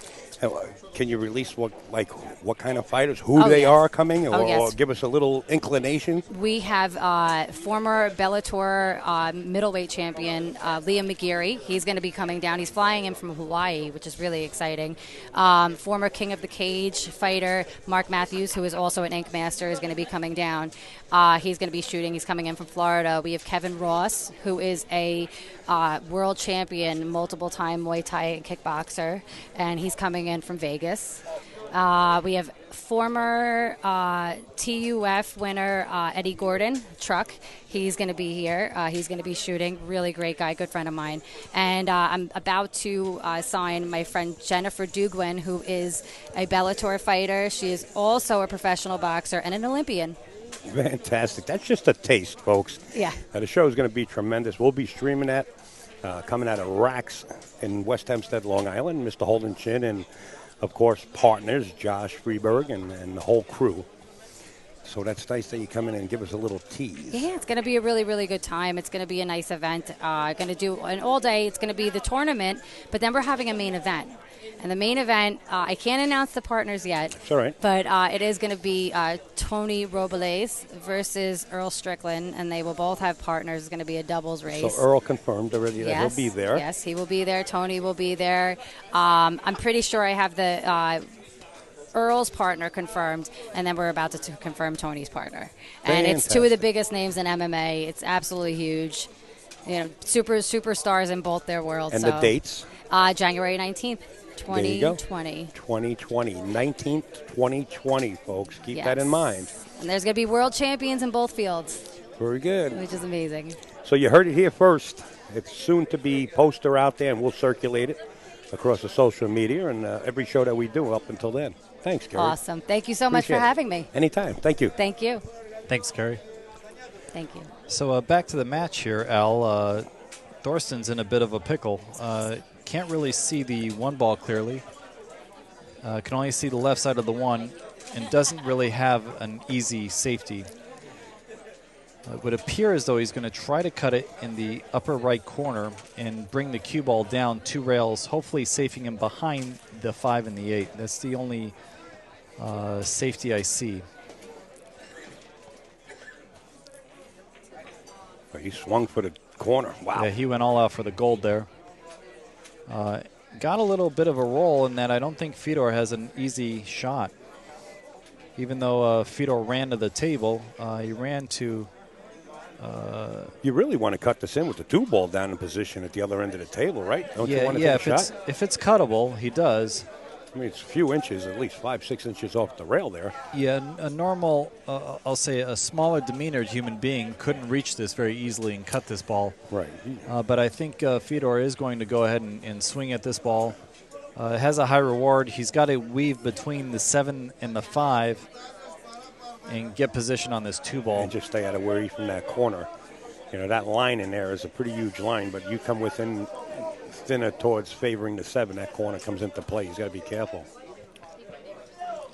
Let's see if he can maneuver this cue ball to the long rail. Somewhere about the 2nd diamond towards the bottom would be pretty good. It'd be ideal, that's for sure. He's going to be all right here. A little longer, I would have to say perfect. Yeah, he hit that very well. He's in good shape for the 3 ball to get back to the 4. He will try to play the 5 in the corner, and then the 6 ball is blocked by the 10 in the corner. So he's got some work ahead of himself here. This rack isn't a foregone conclusion like some of the racks in the past. Well, I like the way the 4, 7, and 5 are up table there. You know, after he gets this 3 out of and 2 and 3 out of the way, his work is up table right there. You know, he doesn't have to go back and forth. Yeah, the only difficulty I see is the fight of the 6, and how I think he'll address it is he'll play the 5 in the corner and Z back to the 3rd diamond for the 6 in the lower right corner. So 5 upper left corner, 6 lower right corner. He should be all right. And then the 7 is a stop shot off the 6. So, yeah, I mean, it's not too difficult, but he still has a little work is all I'm saying. Absolutely. He's just got to focus, make sure he gets good on this 5 ball. He's got the angle to get good on the 5. That's affirmative. I like the position right where the cue ball is there now, off the 5. You know what I mean? To come back for the 6, the angle to shoot the 5 from there. Yeah, that's a good angle. Even if he's a little bit thinner or a little bit thicker, in that general vicinity is definitely a good angle for him to get back to this 6. He could also play position to swing around the 9 ball. So if he gets to the right side of the table, he can swing around the 9 ball and get position on the 6 as well. He wants to get parallel to the rail, to the 5. This is a little. I'll tell you what, this is a little sketchy right here. This is a lot sketchy. I don't believe the 6 goes by the 10, does it? It doesn't, no. We took a look at that. Yeah, that doesn't look, unless we're misreading that angle. No, I don't. That's not going. I mean, I had a couple of adult beverages, but that's not going. So what he's going to do is he's going to try to draw off the 7, maybe play the 6 in the side pocket. That's the only thing I see that's reasonable here. That's not the only thing I see. Actually, wait a minute. He could have gone forward and gone in between the 7 and 9 and played the 6 in the side. Now, there's something here that we don't see. The 6 goes? No, it doesn't go. Doesn't go. He's playing the combination here.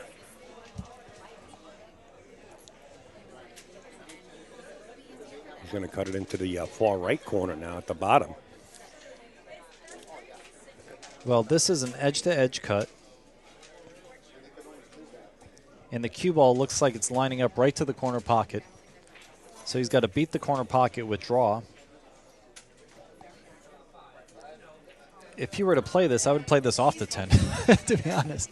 Yeah, that's not bad, coming from a straight pool player's point of view. I wouldn't play this straight cut, but, if he makes it and beats the scratch with the draw. Does it look like he's cutting it? Yeah, it looks like he's cutting it. He's going to try to beat the scratch with draw and come 3 rails around for the 7 in the side. Underneath the 9 or on top? Above the 9, I believe. Yeah, that's where he went with the reverse. Might get a little fortunate. That's a lot fortunate. Missed that ball by a pretty strong margin. And Thorsten's just going to lock him up. I don't see anything here favoring, not even playing the 8, just lock him up here on the 9. Or you can go behind the 7. Been very aggressive and playing very well. I could see him cutting this down the rail. But I think the higher percentage play is to safe him behind the 7 and 9. I like that. He could also maybe play the corner pocket, banking it towards the corner and leaving the cue behind the 7 or the 9. Yeah, being at the score, he's down by 1 game. You really don't want to let Fedor back for a 2-game lead. Yeah, and I like the way he played this. He actually used 3 balls in this to block the 10. Yeah, he double banked it. 6. Gorst is going to try to bank this by the 9 ball. He's right jumping. Back at him. He's going to jump bank it. He's going to try to bank it back where he called the pocket past the 9. The position is natural, and he's got 3 possible at least 2 possible blockers, the 7 and the 9 if he misses it. Right. The speed counts, though. Yeah, speed does count, that's for sure. And he's got to get over the ball, so that dictates the speed a bit. This will be a highlight shot. Yeah, another one for the highlight reel if he makes this.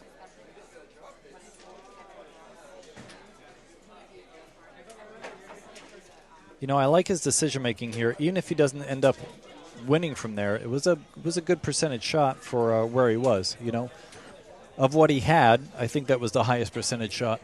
I kind of liked going to the right long rail on that and then kicking it 2 rails into the 6 ball and try to get the cue ball back up where it is now and leaving the 6 down here. I think that was one of his alternatives, but he got aggressive. It's a good alternative. I like that, too. He didn't have to sell out playing the bank, though, either, Yeah, but he did. Yeah, missed it by a sliver. Just a little bit. No, it was a nice try. Don't get me wrong. I'm nobody to critique any of these players in here, but I just think at this point of the match. Yeah, play the lock-up safety if you got a lock-up safety. When you got to get to 13 before Thorsten Hohmann, you got to play the percentages. Well, to each his own, I guess. Yeah, Tony was talking about how well he jumped balls. That's why I thought it was a higher percentage maybe for him than other players, too. Is that right? He jumps balls exceptionally well, very accurate with the jump cue generally. Another guy that's really highly accurate with the jump shots as Tyler Steyer. I've seen him jump some crazy shots. Sean Putnam is probably one of the best I ever saw. Yeah, that's for sure. Sean, wow. Also one of the prettiest strokes, you know. I saw him at the Super Billiards Expo. He stopped in the booth. Got a little problem with his health, but he says he's coming back. Well, that's great. I haven't seen him in, what, 8 years, why. something like that? Yeah. Yeah, health is very important, guys. Thorsten making quick work of this rack and jarred the 9-ball. Hit it really thick. Big error there. No reason to miss it. Looks like he's going to be down by 2. Who broke this rack? Do you remember? Who's breaking on the odd and even numbers? Gorst won the lag, so Gorst should be breaking on the even. So Thorsten if on he the wins odds. this, he'll be breaking. Yeah, that was a critical rack for Thorsten, and he'll tell you he had no business missing that ball. Just lost focus for a minute. That's the only thing that could have happened there.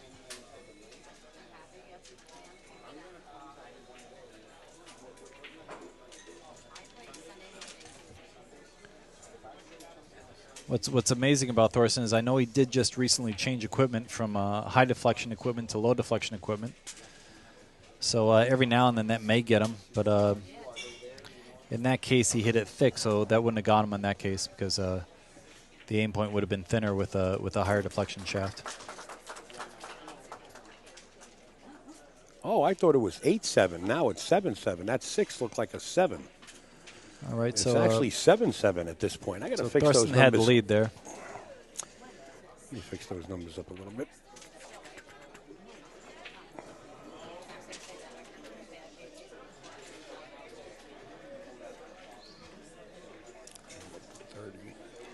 Got the technicians working on the font for us, making it a little easier to see. Yeah, I will.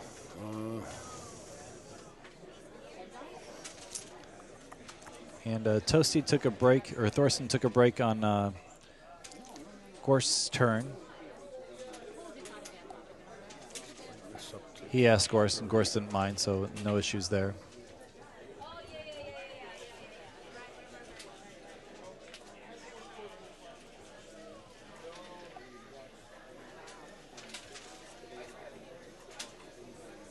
There you go, 77. That 6 looked like an 8. I thought Fedor was leaning by 1. Good time to take a break. Mention some of the sponsors right along the way. Thanks, Al. Of course, Predator Q is the main sponsor on board. Tony Robles, Predator Pro-Am Tour. JB Cases, John Barton, Joel Shapiro, AZ Billiards. Billiard Engineering for your quick slick tool. Chalky Sticks. Mr. Greg Antonakis. High Impact Tips. The best cloth and balls you can use. Simonis and Aramis. Mr. Thomas Grimaldi and family.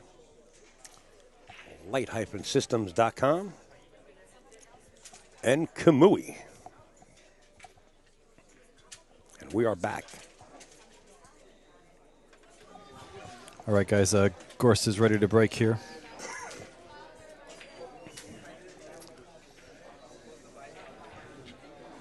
Sticking to the same position he's been breaking from.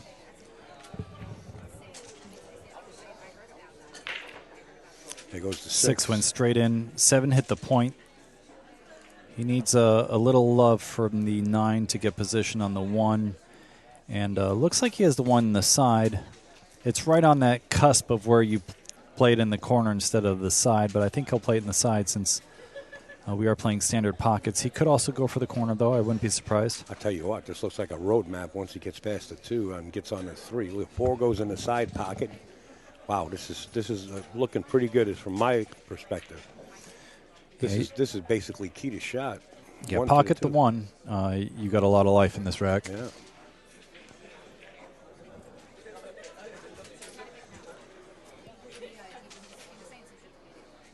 Yeah, he's opting for the corner.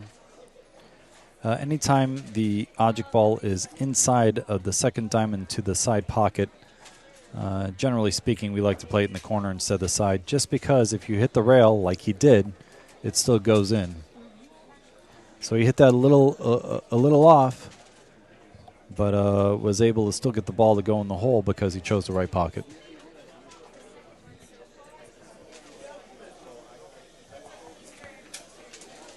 Pretty natural position here. He'll go low outside, cheat the pocket to the left side of the pocket, come towards the 3.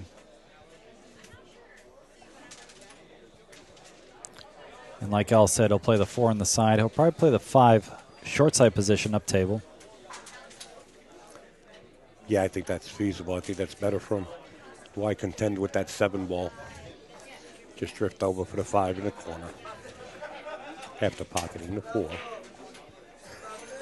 And he's got a nice little angle here to do so. He can roll this. Yeah, he wants to be a little away from the rail so that when he pockets the 5, he can get out for the 7. He doesn't want to be straight in on the 5, but he doesn't want too much angle either because he doesn't want the 5 to be missable. Yeah, he actually widened the angle by using a little draw to make sure he kept the right angle on the 5 ball so that he wouldn't have a difficult shot. A lot of times players will try to get close to the 5 and they'll end up with too much angle. So he widened it out wisely, and he could play the 7 in the corner, but I think he's going to pop out for the side. Yeah, this gives him a couple options.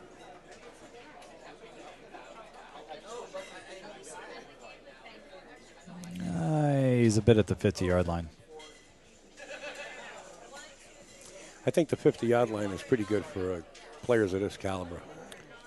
Yeah, I think he can draw to the long rail and back out, or hit follow and just maintain position to the 9.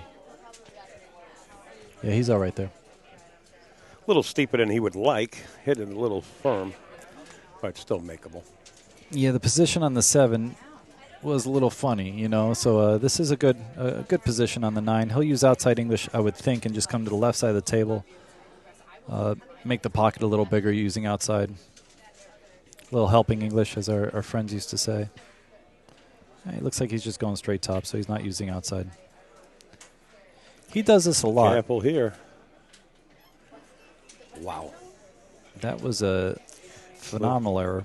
A little too close for comfort for me. I mean, still makeable shot, but you really don't want to be there when you're shooting the cheese.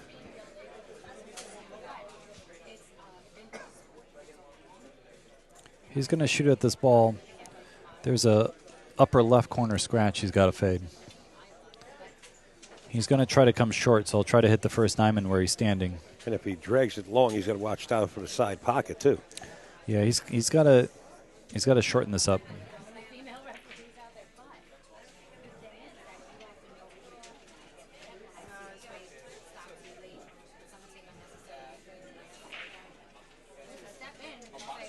Okay, great shot by Fedor. He shortened it up. Sweet. Great shot. Great shot. Fedor at 8. Mr. Hohmann at 7. Race to 13. I'm pretty sure Michael Yetnak filled you guys in. That if guys don't leave, if Fedor gets to 13, because then it's going to become a race to 15, extended by 2. So don't shut down and think that it's over. It's an extended race. Being that Fedor Gorst come from the left side of the chart and Thorsten Hohmann from the A side of the chart, or the winner's side of the chart. It's crucial that Thorsten gets to 13 to make his job easier and take the championships before Fedor can get there.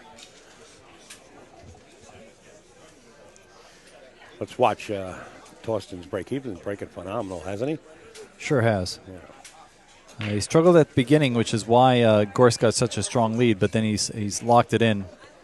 I think he found out the right speed to sort of have the balls lie where they're supposed to be in pocketable positions. Now he's going to weave between the 2 and 10 and play long rail, and play the 2 up table. And the 4 is right there, so once he gets that 2-ball position, everything should be pretty sweet. And this is the type of shot when you do that kind of directional like Mike was talking about, getting the cue ball between the 4-10 when you know you're right on. And that's the kind of shooting that'll pick your confidence up even more, knowing that you played pinpoint position. You could also go low outside and go around the 10. I like this. But this is the sweet position.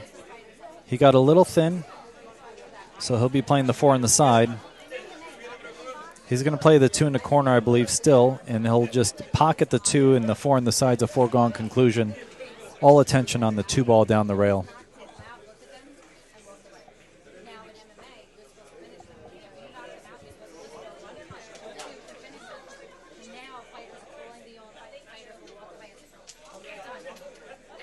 Looks like he's trying to pocket this in the side, or is he going to the corner? He's going corner.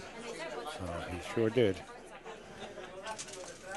Yeah, Thorsten's one of those guys that is really good at those shots. I do find those shots come up a lot in straight pull, and I noticed that Shane actually practices that shot a lot. It's got some collision-induced throw, so a lot of guys like to hit that with a touch of outside English to negate the throw of the ball being pushed towards the rail. The outside English turns it the correct direction and sort of maintains position. Makes the ball makes the ball turn the other way correctly. Yeah. You know, it checks the ball, so to speak. Negates the collision-induced English. From here, Thorsten's looking great. He's already forgot about that missed 9 ball. He's just out there to draw blood again and catch back up, get the score to 8-8. I think he's going to go 2 rails. He's going to like to go forward here instead of punching it off the rail. Manny just walked by. We should thank him. Amazing person, promotes pool like no other. Having so many events here, it's really amazing what he does for the sport, especially for the New York area. Well, keep this in mind. Sometime in this January 2020, we're going to have something real big. I can't release it, and it's going to be here at Steinway Billiards. Am I going to be playing in it? Absolutely. Absolutely. All right, so this ball, he could just do a straight follow or he could draw it out. The draw does bring the 10 into play, so he'll have to make sure he has the timing correct if he uses draw. Okay, he chose follow. I like that a little more because then the timing doesn't have to be dead on. If you use the draw, sometimes it doesn't catch long enough and you get stuck behind the 10. So experience. A lot of players will tell you to use follow as much as you can, more than draw. Yeah, follow for the dough, draw for show. There you go.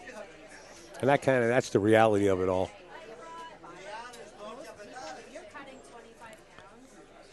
Well, he might have got a little close to this. He might go rail first. I think he's just going to draw to the back rail with okay. Reverse English and wind it out. He's okay. Yeah, so that was inside English or right English. When it hits the rail, it widens out for him, gets him a nice angle on the 10 ball, so it's pretty unmissable.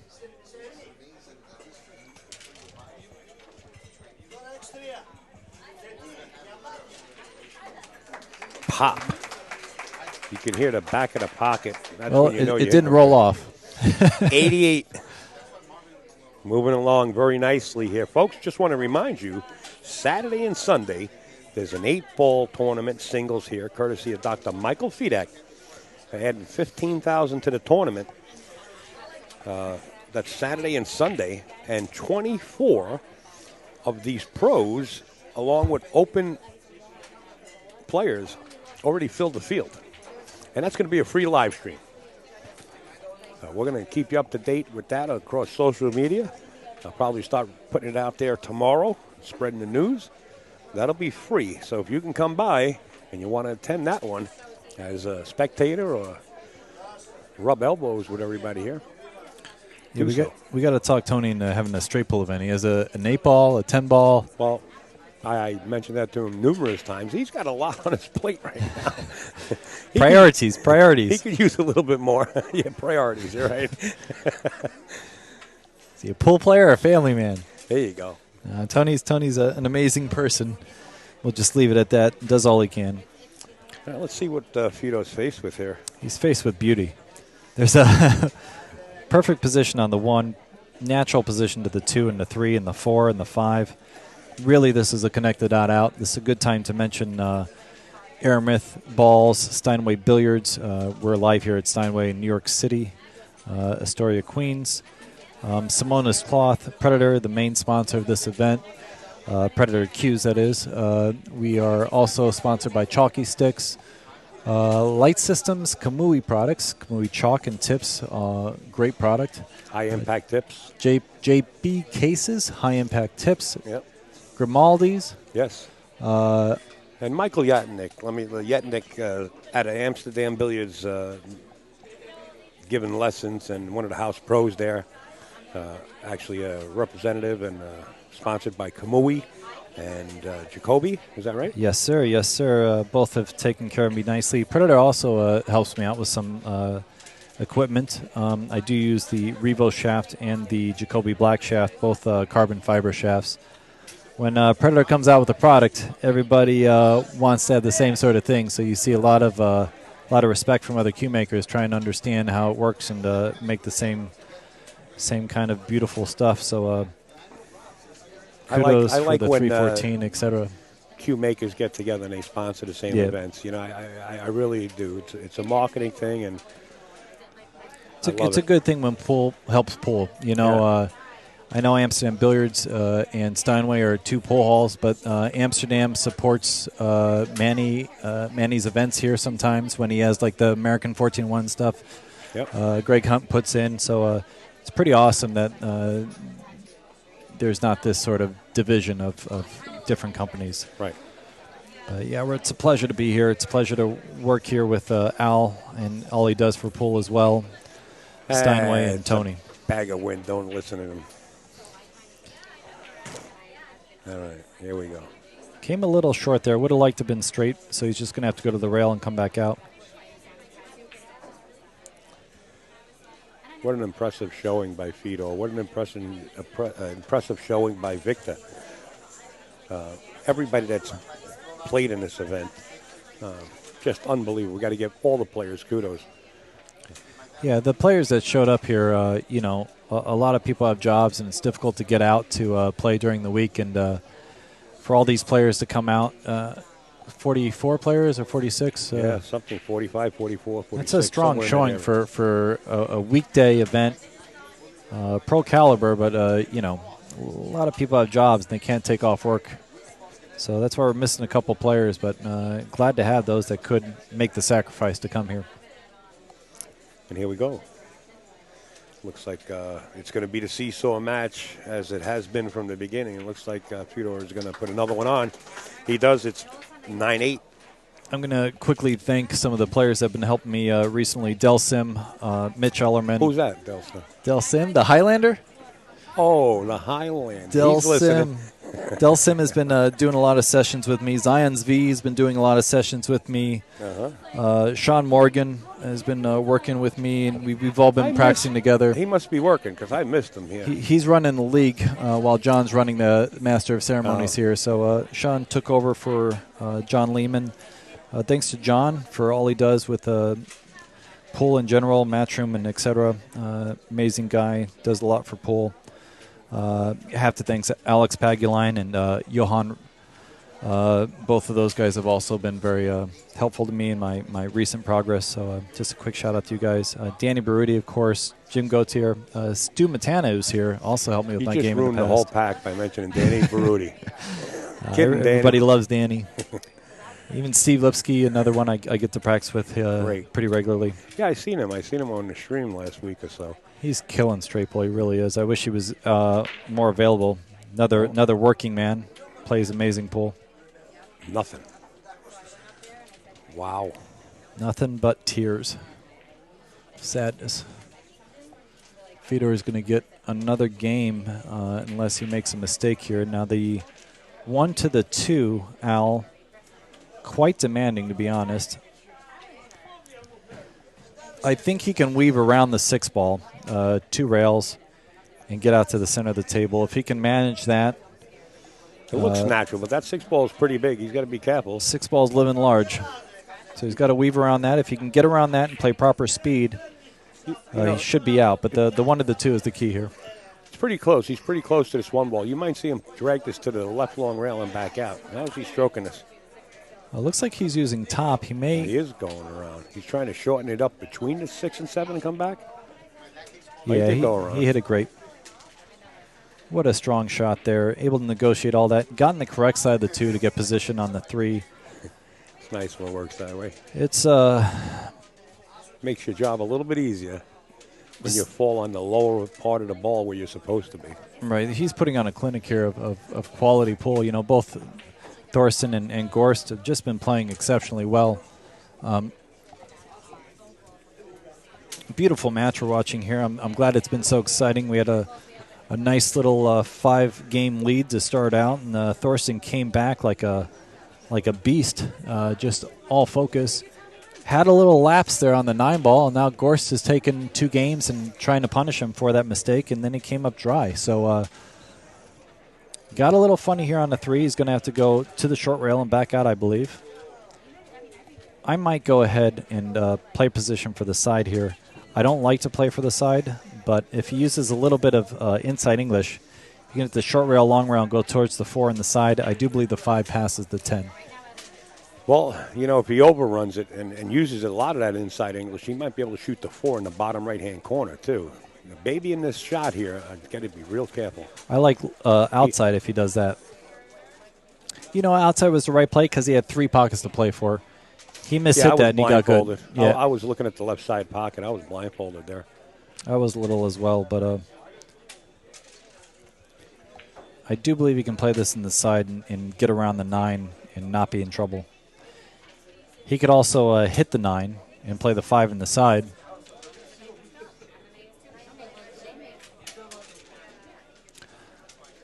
I know you guys can't see the audience out there, but we do have a strong number of New Yorkers sweating this match, enjoying the show. Thanks for everyone that came out to Steinway Cafe and supported this event. Please take care of the waitresses, take care of the staff, buy lots of food, have a great time. Enjoy the live stream out there, guys, and please give Al some feedback. Anything good or bad, we're always trying to be better, so keep the we do bad appreciate to yourself. that. Just send the good. Al's no, sick I'm of the not bad. perfect. I love critiquing. So I'm like a sponge. Send it in. I know sometimes I'm a little long-winded, guys. I am trying to give a lot of information in a short period of time. That's an understatement. A lot of times there's music in the background, so I got to keep talking or else it gets shut down. Not the case here. Not the case. We're on pay-per-view. We don't get shut down. The only thing is we can't upload them to YouTube, which we don't anyway. Oh, I got if you. there was music in the background. Right. Because they would mute all the audio. I actually like going to the short rail and back up here. I don't like slow rolling this in unless he's very thick. Now, if he's very thick, he can just slow roll it in. I think he's going to roll. I think he is kind of straight. If he goes to the rail, that's a nice shot, too. Yeah, he's straighter than I thought. All right, guys. Well, stop, follow a little on the 8, come down for the 9, 1 rail up for the 10, and this is done. Yeah, right now Fedor is thinking 3 balls ahead. He's thinking about the 8-ball position so he can just come into natural angle and float a cue ball down for the 9.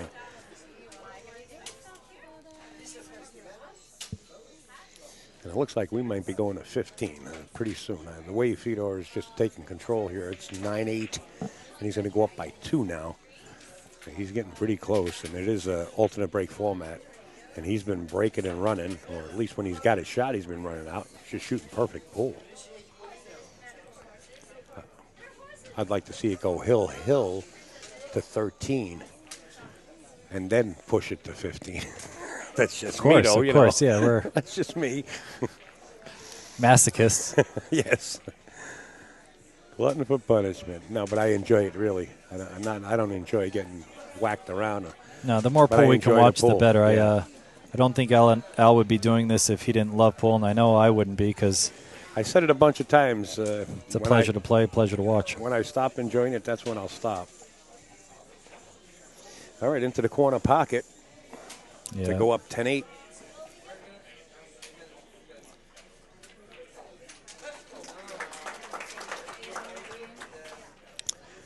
Guys are playing strong.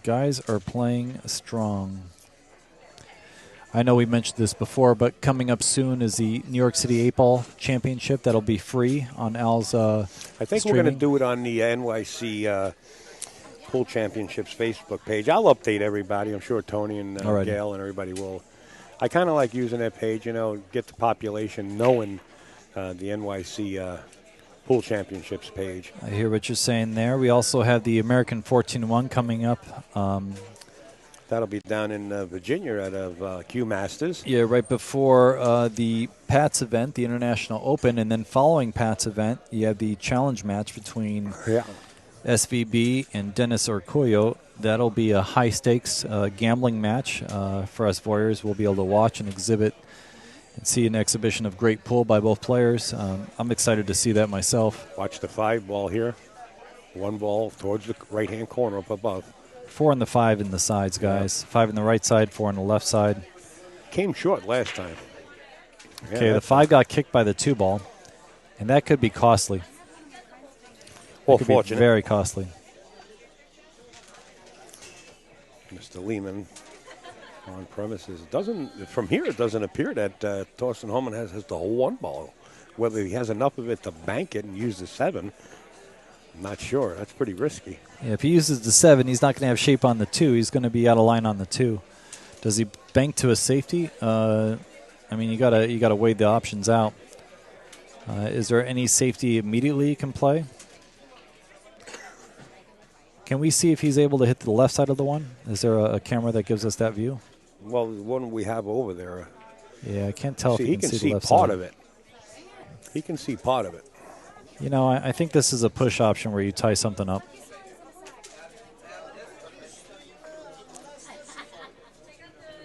This is not a favorable position for Thorsten to walk to the table. Oh, we got the great back. Mr. Robles is coming back on board, guys. Welcome back, Mr. Hopeless. Thank you. It took me a little longer than 10 minutes, I guess.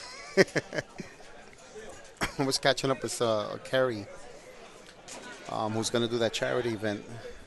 Yes, and catching up with Michael Yednak's boss. She is the boss.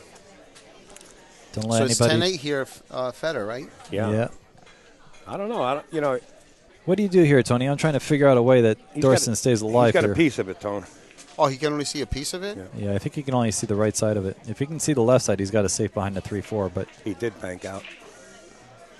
That's I don't know. I don't think he banked it to make it. I think he banked it to play safe. Yeah, I think the reason why he hesitated is because he was trying to figure out how to hit it, avoid the scratch in the side pocket, you know? That's why he took his time. But he almost pulled it off. He would have left the 1 ball on the other side of the table. He probably figured he had 3 balls there to hide him behind, you know? Yeah, he hit that billiard shot amazingly well and didn't get rewarded. You know, he wasn't able to keep the 1 out of pocketing position. A little bit of a bad roll there, almost. Bad roll that he had to shoot that, and bad roll that he didn't get a good roll. Yeah. I was trying to be creative, and I couldn't think of anything to play there. That's why I was Well, it's a little difficult, too, if you can't see the exact angle, too, you know? Right.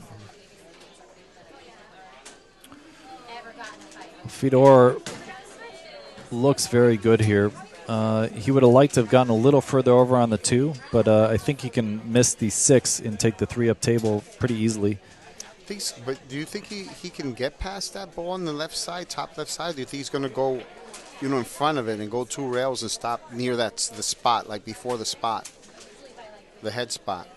Right. I think he can check it.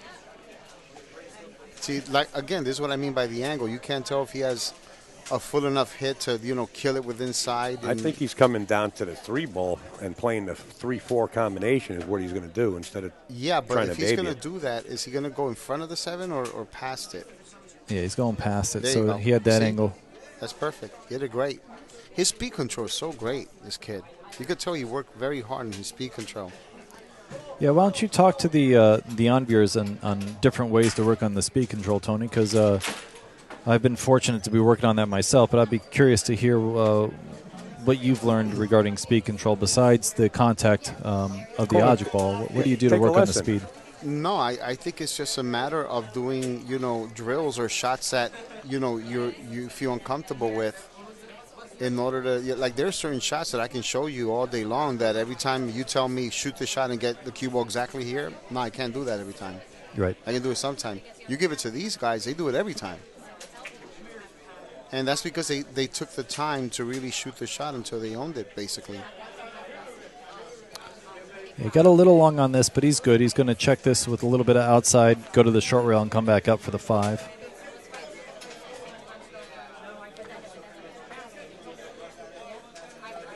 Yeah, and if he's near that head spot, that's better, or straight, you know. Yeah, he wants to be pretty straight on this He because the doesn't want 6 to is come there. short. And that's why in this shot, you always rather overhit it a bit instead of underhitting it. Right, Yeah. right by the head spot.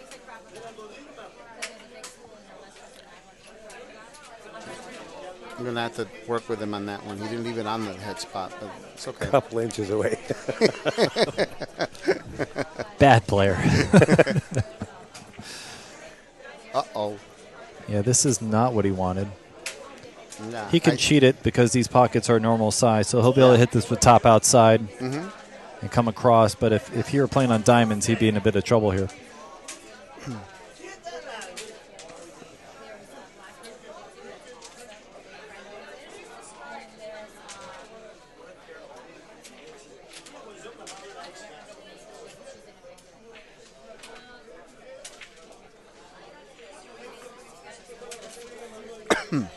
Came a bit short there. He was trying to get more straight on, so he could just draw this back for the 8 in the lower right corner. Now the upper right corner. But I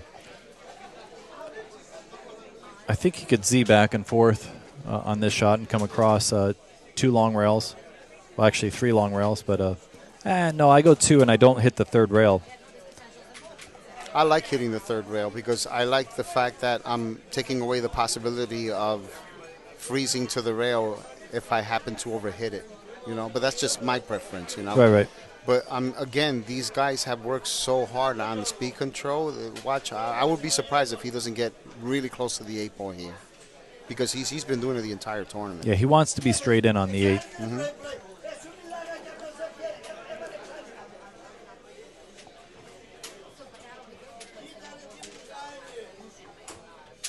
See, he wants to make sure. He says, I'm cutting it this thin, I need this much spin and this speed.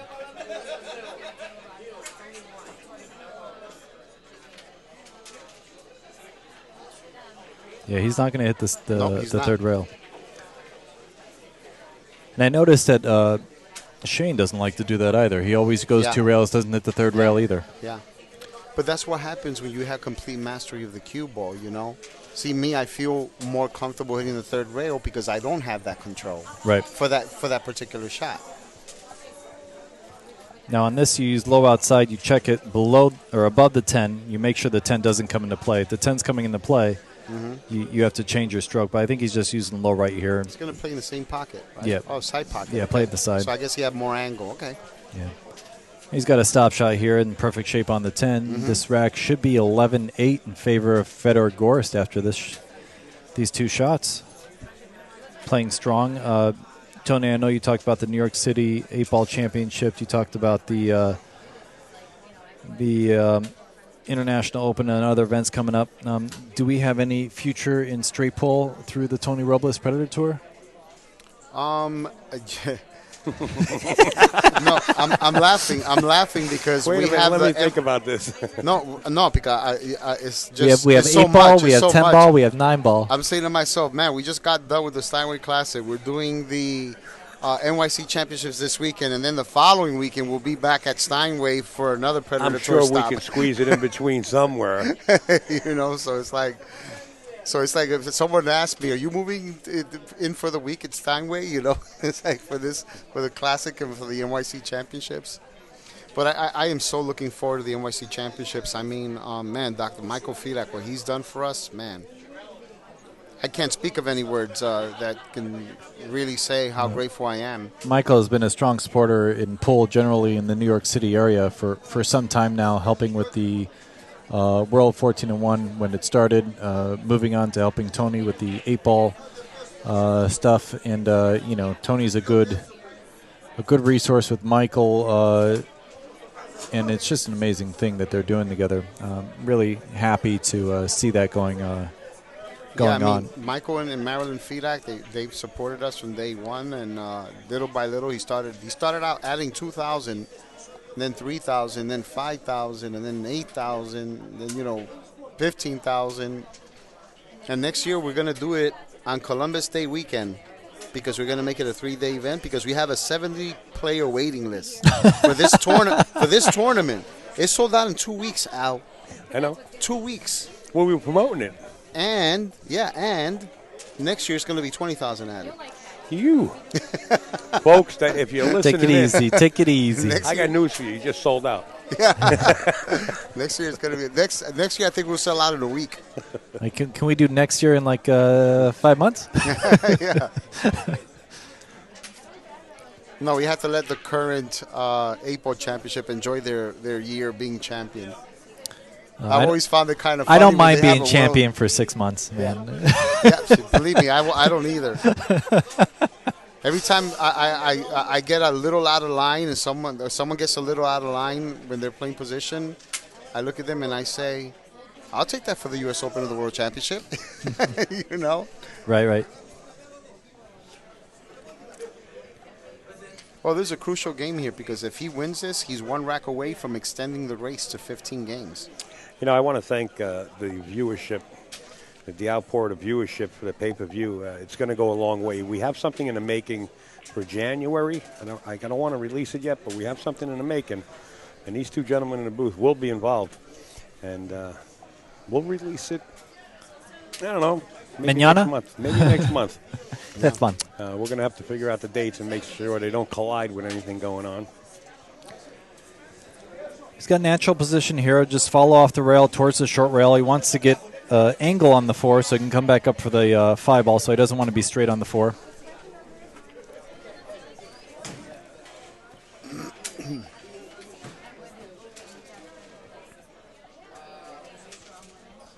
So I guess he's probably going to play all 3 balls in the same pocket, right?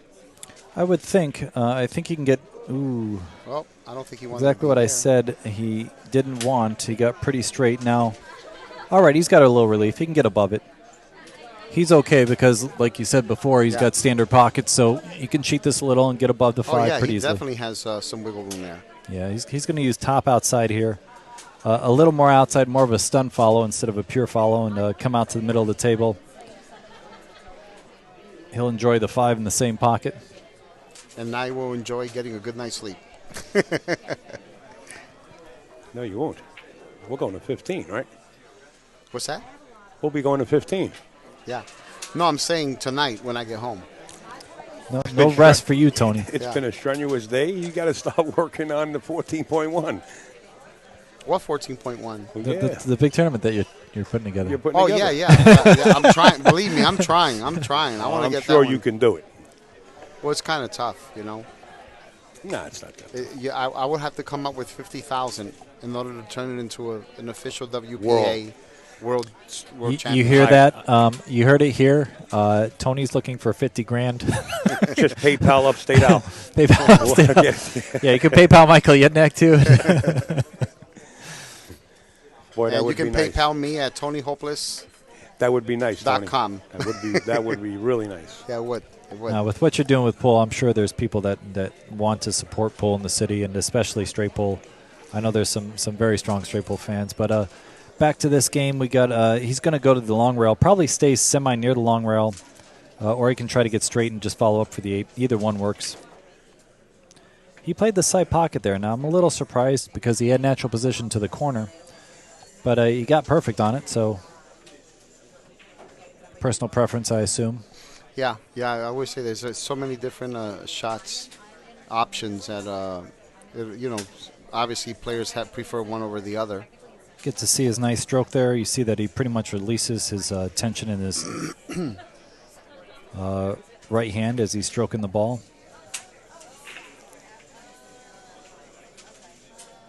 A nice straight front arm. You're an advocate of that, Tony, right? You don't bend the front arm at all? I do. You do bend the front I'm a big advocate of that. I'm a firm believer that every part of your body needs to be relaxed when you're playing pool. And what I do is he's slightly bent. It's hard to see, but he's just a hair, not that much. But what I do is when I teach, I have my student form a bridge and stretch your arm as far as possible, and they feel the tension on the elbow right away. You see, and then as soon as I have them bend it, even slightly, just a hair, it's relaxed. You know? Well, Fedor Gorst is actually on the hill to make it to 13 to push this match to 15. That's correct. Gorst is playing strong and about to get his 5-game lead again, which means Thorsten will have to fight back, kicking and screaming to get back here. It's hard enough to get a 4-game lead in an alternate break format. I mean, he's done it, playing Thorsten Hohmann. He's a world champion in every aspect of the game, isn't he? That's for sure. Yeah. It's hard to do. Yeah, he's won the World 8-Ball Championship. He just hasn't won one pocket yet, and probably a bank pull. I mean, let's be honest. He won all the games. That's probably on his objectives. I think it is, actually. I think I talked to him last year or something. He says, I want to win one pocket, And a bank or something? Yeah, wants the whole arsenal. I don't blame him. Why not? Go for it. He's banking strong enough, I'll tell you that. Enjoy life to the fullest. Banking strong enough, right? Yes. Yeah, he is. No reason why he can't win a one pocket or a bank pull. Banking like a beast.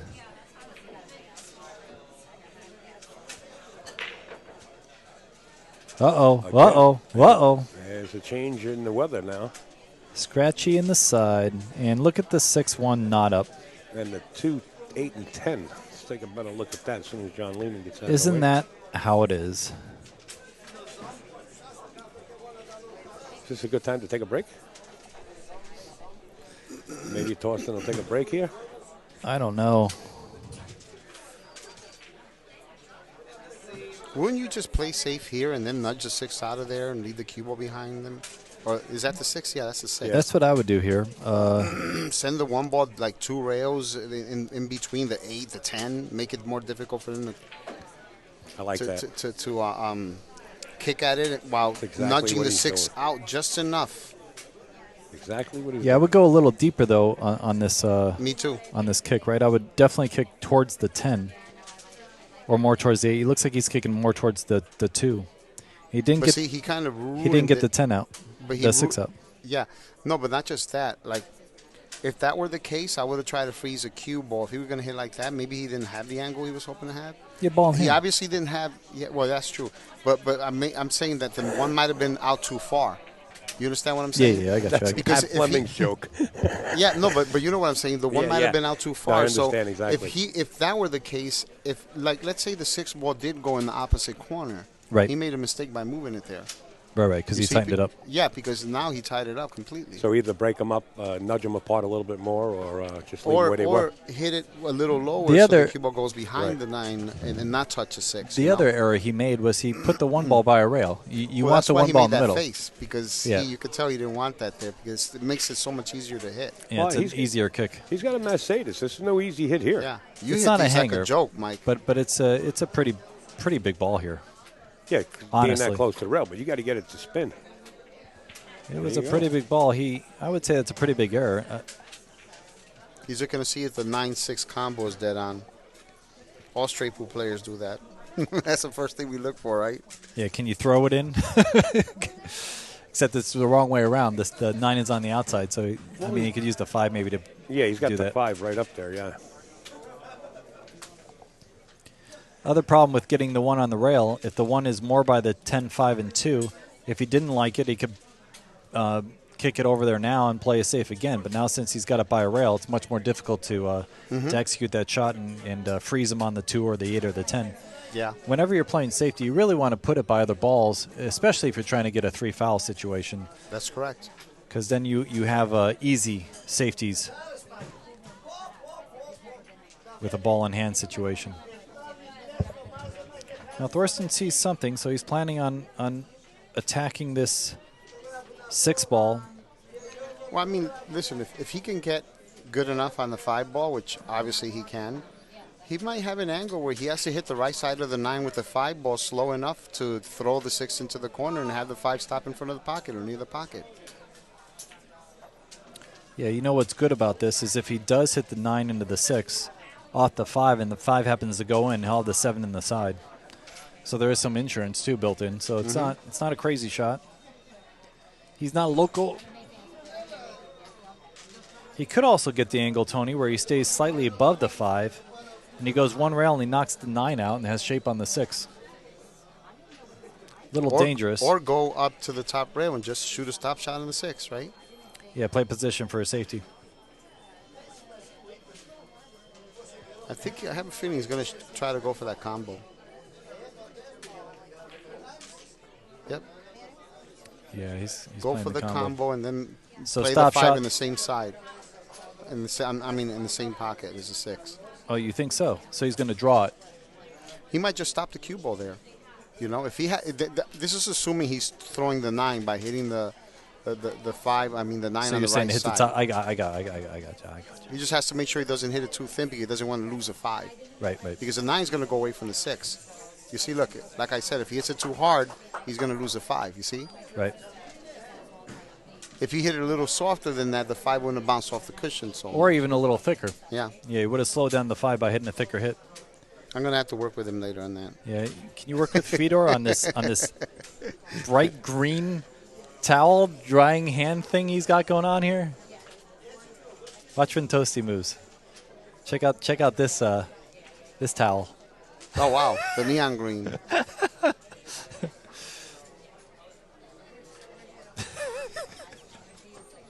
I don't think for a minute that he's doing that on purpose. No, he's not. He stands perfectly still when it's not his turn. And Thorsten's about to shoot. Great shot by Thorsten. Yeah, it was awesome. Came with it. Had to come with it. Came with it. And with the position. Yeah, low outside. He'll play the 8 in the lower left corner.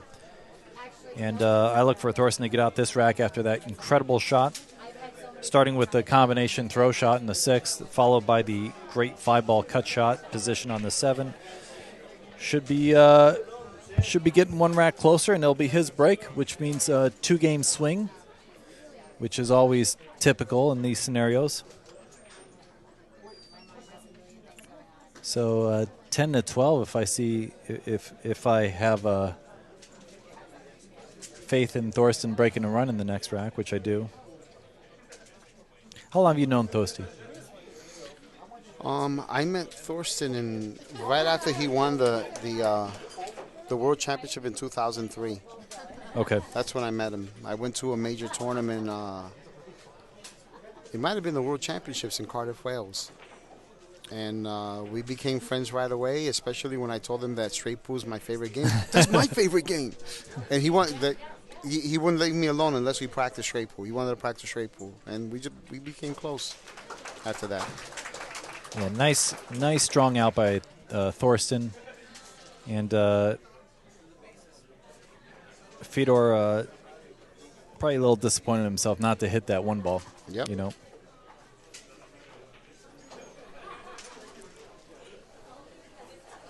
Well, we'll have Upstate Al update the score when he gets back. It's 12-9 now.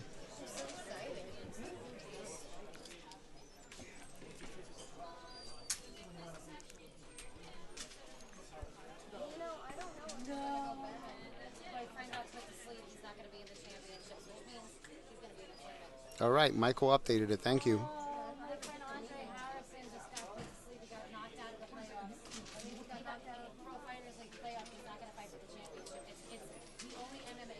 Upstate Al taught you well.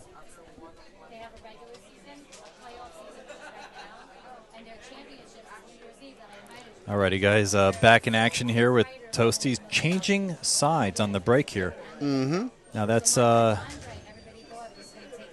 big switch. He came up dry 2 or 3 times and moved over to the other side. I was Almost gonna go scratched. straight in the side, but you notice when you cut the one that much, you had like almost zero chance of making any of those balls in the side pocket. Right. You know what I like? I like where Fedor is breaking from a diamond and a half in as opposed to a diamond in. Now, I think there might be a racking situation where you can break further out, and I like that because you usually get position on the one. But Yeah. with regards to pocketing balls, I feel like closer to the center is a little more reliable for me since I've been working on the break. Now, I've only spent a reasonable amount of time on the break, but my 9-ball break is sick, but my 10-ball break needs a little work, Yeah. which I saw right away when I got here. I was like, Well, I need to work on my 9-ball break next week before I play Earl because I haven't played 9-ball in like so long. I almost forgot how to spell it. Is it 9? Just use the number. Just use the 9 version. 9-BAL That's it. or BALL? Nah, just BAL. We're ballers here. All right, so he's going for the cut, I think. Nice shot. Center of the pocket.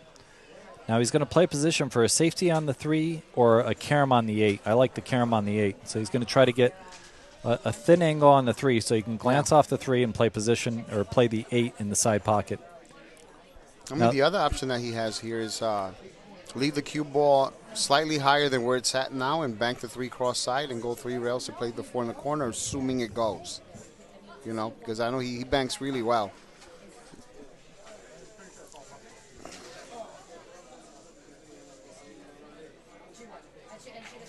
That 9 ball is really troublesome, to be honest. I don't like where the 9 is. If I could play the 3-8 carom and brush the 9 and actually pop it out of there a little bit, I would do that. But I don't know if that's asking a lot. I think he has to bank it off the rail and hope he hits the 8 ball thin enough to glance it off the 9.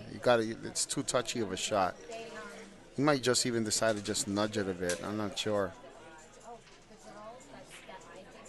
Okay, double bubble bank and leave the cue ball behind the 8, right?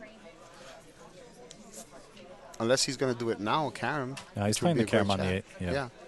But I don't know if he can. I don't know if he can avoid the double kiss. He might have to, like, put a little draw. And if he does have to put a little draw, he might have too much speed on the 3. It all depends how much of the 3 he can hit. He wanted a thinner cut on the 3 to attack the 8. So he wanted to be about half a diamond over to the right as we're looking at the screen. Then he just clips the 3.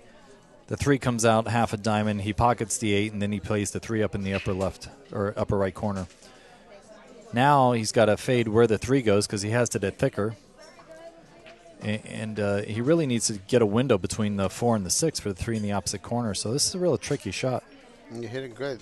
I don't know if he was trying to play it off the 9, though, because I thought he was trying to play it off the 9, just enough to nudge it down the rail, so that way the point is no longer in play, you know? Right. He hit this actually perfectly. He can come over to the left side of the table now for the 4, so the 4 has a pocket now. And really the 9 is his only issue this rack, and it's a big issue. I know you told your little secret about this shot. You actually aim for the outer facing of the pocket on the 9 ball, and you don't mind playing it short side position. But well, I bank it off the long rail into the outer side of the pocket. Bo, run that by me again. Remember when I showed you the shot, I told you that I'm if the cue ball were here, like in front of the 9, I would bank it off this rail to that side of the pocket. That way it eliminates any possible chance of hitting that side pocket. I did not know you banked it off the rail. Yeah, that's what I told you. I showed you. You were talking to Carlos. You were talking to Carlos, and I was eavesdropping. I didn't get the full download. Oh man, if I would have known you didn't know it, I wouldn't tell you. What are you talking about, Willis? Man. No, that's a shot that I learned from slick. That's a shot I learned from a buddy of mine, Mike Geffner. He said when you're playing in bigger pocket tables, he said when you're playing in bigger pocket tables, he said C.J. Wiley taught him that shot. So you're saying you bank it off the point, off that rail, off the rail that the 9's on. Towards the outer edge of the pocket. That way you virtually eliminate. You literally eliminate any possibility of hitting the point. Because how many people miss? I thought you just cut it past. I thought you just cut it past the point. No. Because so many people hit the point even when they're trying to cut it past it. Because and they don't end up hitting it right. You know. But if the pockets are big enough, and I don't know. I always hit it right, Tony. Yeah, that's true. If you hit it right, that's different. I wish I could practice as much as you do. It's a pretty awesome shot there. I'll be practicing that as soon as I... Tonight. Yeah. All right, tonight. I'm going to Team 9 now over there in Amsterdam. My team's playing at 8:30. They're a little ways into it already. Can he see that? Yeah, I'm pretty sure he can see it. Oh, okay. He's looking at this 9 closely now. I would have looked at it. This is a perfect opportunity to bank that 9 past that side pocket, but like only by a hair so that it catches the outside of the pocket. It's virtually unmissable. You're saying the line of the 7 essentially into the 9. Yeah, that's why I think he left the cue ball there, because he's trying to get as straight on the 9 as possible.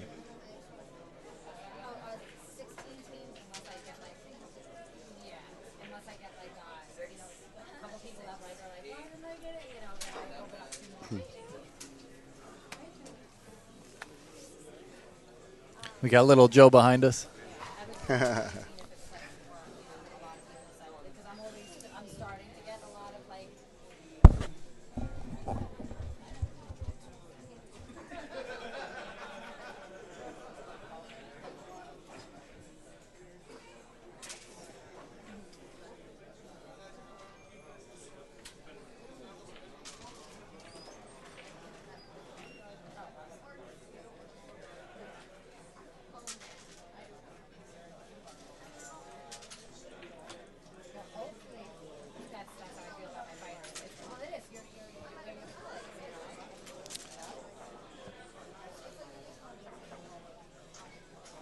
Let's see what he does here, Mike. Let's see if he banks it off the rail, if he just tries to cut it straight in. You see? See, if he banks it off that rail, straight to the outside of the pocket, he's never going to hit that point. That's why I think he took so long to shoot it. That's a very tricky shot, believe me when I tell you. No, I am more than aware of the trickiness of that shot. I'm just surprised that Gorst didn't attack it. You know what I mean? Like from the very first shot, the awareness of the 9 and have a solution before he shot any ball. If he wanted to be straighter in on the shot, then know that before he's shooting the 7, obviously. But I'm just really surprised that he didn't execute that shot, because even though the point's there, we're all aware of it, and we play position to make sure that we can pocket it without any fear. And I think he felt a lot of fear on that shot. Yeah, that's a game changer right there. It's similar to the 9-ball Thorsten missed, except Thorsten missed a very easy shot. Yeah. You know, the miss that Gorst had was a missable shot. 12-10. I'll be right back. Can I get you guys something to drink? Yes, please. No, thank you.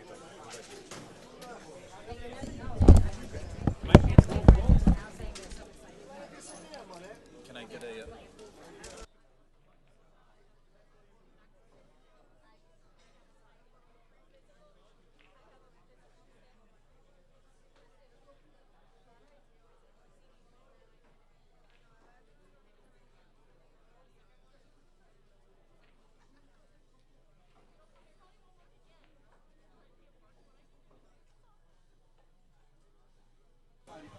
All right, guys, Tony slipped away. He's going to go get us some sweets. And Gorst just broke exceptionally well. He needs the 6 to move out of the way. It did. And this rack is very simple. So he'll play the 1, go 2 rails towards the 3. 4 balls in front of the side. Should be very negotiable. The 9-ball has the side pocket, so he doesn't have to worry about cutting it up table this time. And, Gorst is going to get to 13 first, so we probably will have a race to 15, Al. Assuming no unforeseen mistakes here, or uncharacteristic mistakes.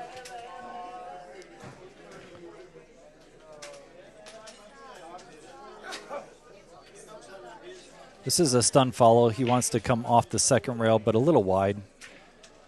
Okay, he was able to just stun it straight across. It's probably a little safer because then he doesn't get stuck to the rail at all.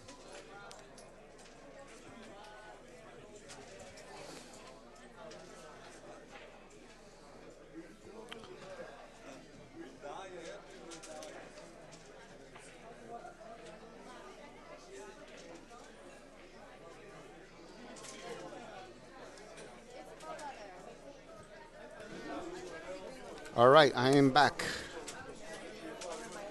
Look at that. The 9th tried to stop there too, but it's off the rail. I know, I saw.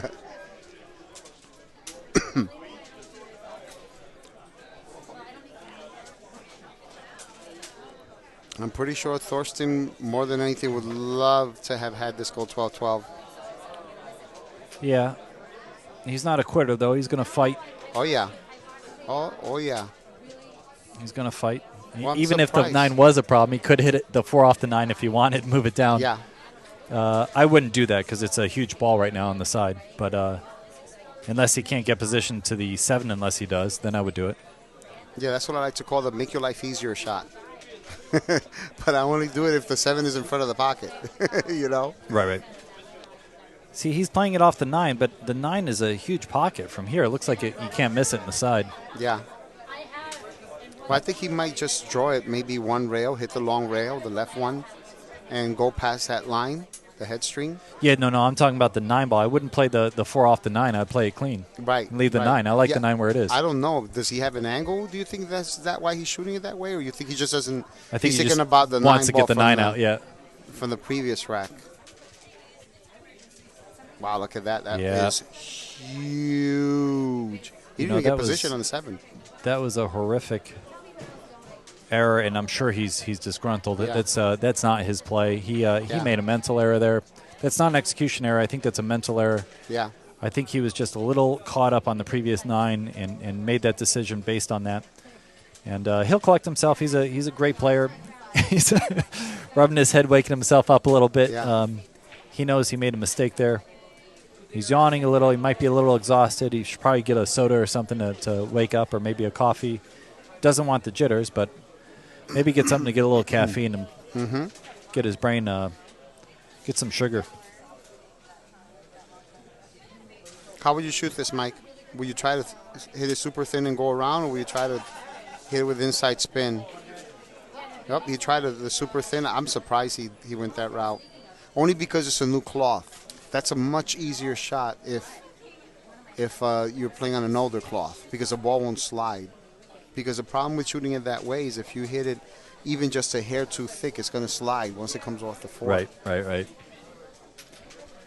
So this is similar to what Fedor's last opponent did, Shane. Fedor made an error, and Shea made an error right after to let Fedor go ahead and win the set, pretty much. And what do you do here, Tony? You bank the 7? Or you try to put the cue behind the 9? I would bank the 7 before I try to put it behind the 9. That's too touchy of a shot. You have to hit it too perfect. If you have to hit it too perfect, I might as well give myself a shot at the cheese, Yeah, Ginky was sick at this shot. He would go 3 rails with the cue ball, maybe 4, and get the cue ball behind the 9 and put the 7 up on the right rail and hook you like 90% of the time or more. I do like that shot, but I think he's going for. Is that the 6 ball? Did we mistake the 6 ball on the 7? I think we did. I think that's the 6 ball up there. Yeah, I think you're right. Yeah, he's shooting at the 6. Ooh, wow. He wasn't as bad off as we thought, folks. We thought he was. We thought he was playing the 7 ball there, and that the 8 ball was the other ball up there.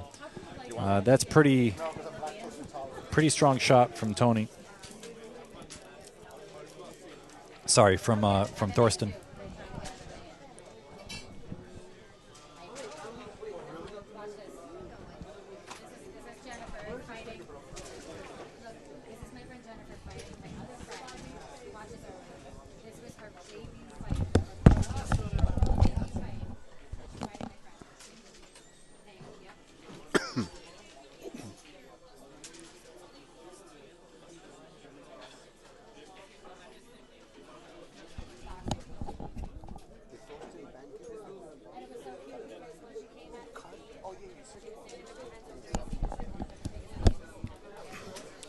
All right, guys. Thorsten is keeping it together, coming with the shots. Needs to deposit this 9 ball. He's going back and forth just to make sure he hits the 9 clean. All of a sudden, it seems like the table's playing a little slower. I know. It's like it slowed down tremendously, but you can tell the look on Fedor's face. He's disgusted. Oh, yeah, he's get sick. rid of that. He comes back He's sick. to the table, but there is no quitting Toasty. Well, Yep.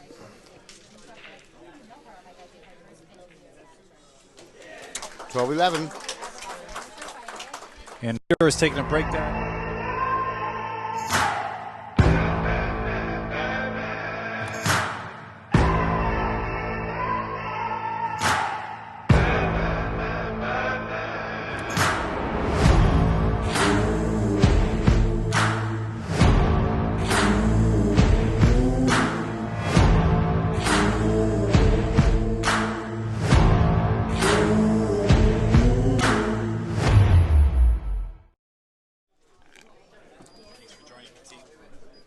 Yeah.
And he's back to where he was breaking from originally, right? Right, he is. He's breaking from the first diamond on the left side, straight onto the one ball.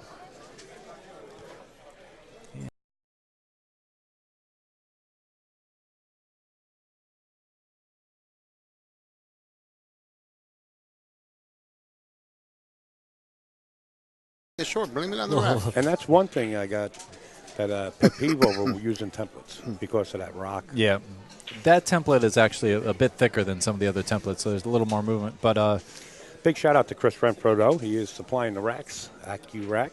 Not only is Chris supplying the racks, he's sending us 28 racks for the NYC 8-ball championship. So thank you for that, Chris. So we'll be using those racks for 8-ball? Yes, sir. Nice. Yep. Nice. Uh-oh. That's outspill.com. I just got some insight there, being in the pay-per-view channel. So any of you guys playing in the 8-ball, template racks are there. That's a lie. So if Thorsten can come together and play the 4 and the 5 and the 7 and the 8, we'll be tied 12-12. That's what I wanted. And he could win the rack. Hill. Yeah. Otherwise, it gets extended. We can go for that, too, and go 14-14. I know Hill's your favorite. This mine as well. Yeah. Listen, when you're in it and you love the game, you don't want it to end. Well, they'll both be back on Sunday. I was saying They're this both before. playing Yeah. in the 8-ball champion. Wow. And Ruslan Jinikov also. Yeah. And Maxim is playing. And Alex Pagulayan. I think Dell's in too, right? Yeah. Dell's in. They'll never responded. I sent him a text. I never got a text. He's kind of busy. He might still be in California. Do me a favor and give me that list of the Grand Masters when you get a chance. Send that to me so I can start on some graphics. Well, when you get a chance, right here. Take it easy. Everything's black here. Where's my phone? Where's my phone? Where's my phone? All right, so he's going to pull back here for the 7 guys. He'll have to have some good speed control here. Will he bump the 10 just to move it a little bit more? Not at all. You don't want to complicate things. He's got a pretty easy out here.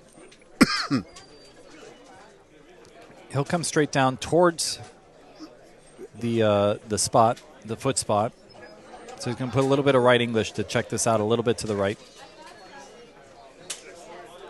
So far we had Damianos, Alex Osipov, Alex Pagulayan, Del Sim, Elvis Rodriguez, Fedor Gorst, Frankie Hernandez, Hunter Lombardo, Jalal Youssef, another great player. Okay. Frankie Hernandez, Hunter Lombardo, Jimmy Rivera, Joey Korziak, Jonathan Smith, Maxim Dudanitz, Michael Yednak, Alex Kazakis, Mike Salerno, Abdullah Mohammed, Nick Economopoulos, Roland Garcia, Ryan Su from Taiwan, Tony Hopeless. How many got on that list there, Tony? Thorsten Hohmann, 24? and Ruslan. It's 24. It's only limited to 24. Can you send that to me? So What I can happened work to on Greg things? McAndrews and Jen Beretta? They're I think they had to work this weekend. ugh. Yeah. I love those guys. I wish they'd play some more. Yeah. They normally play in the 8-boy event. That's what I thought. I was thinking that. That's why I thought I'd seen the previous ones.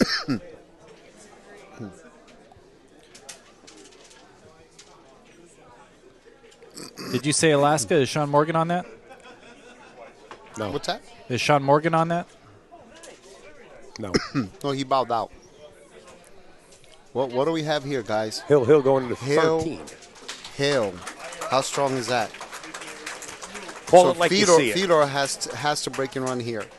Keep in mind, Thorsten was down at a 5-0. No, we know. We by know. 4. We know. No, 5-0 in the beginning, but We've been 4 sweating it. coming to this. Yeah. We've been watching.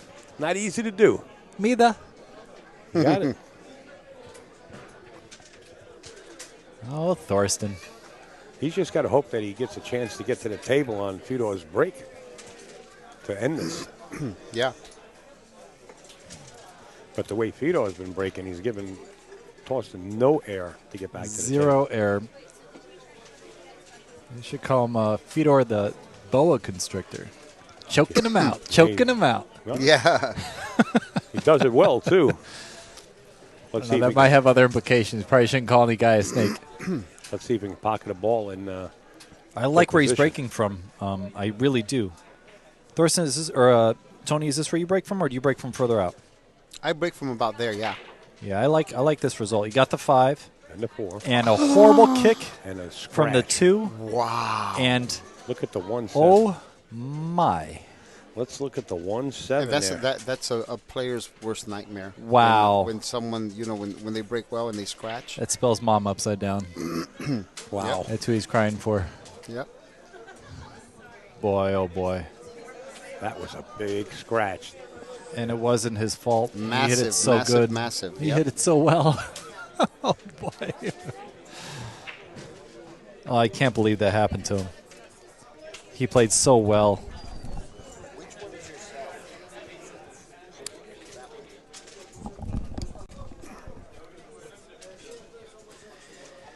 Anyway, so Thorsten's just going to draw this out for the 2 in the side. He's got the 3 in both corner pockets. And the 6 ball, I believe, goes by the 7.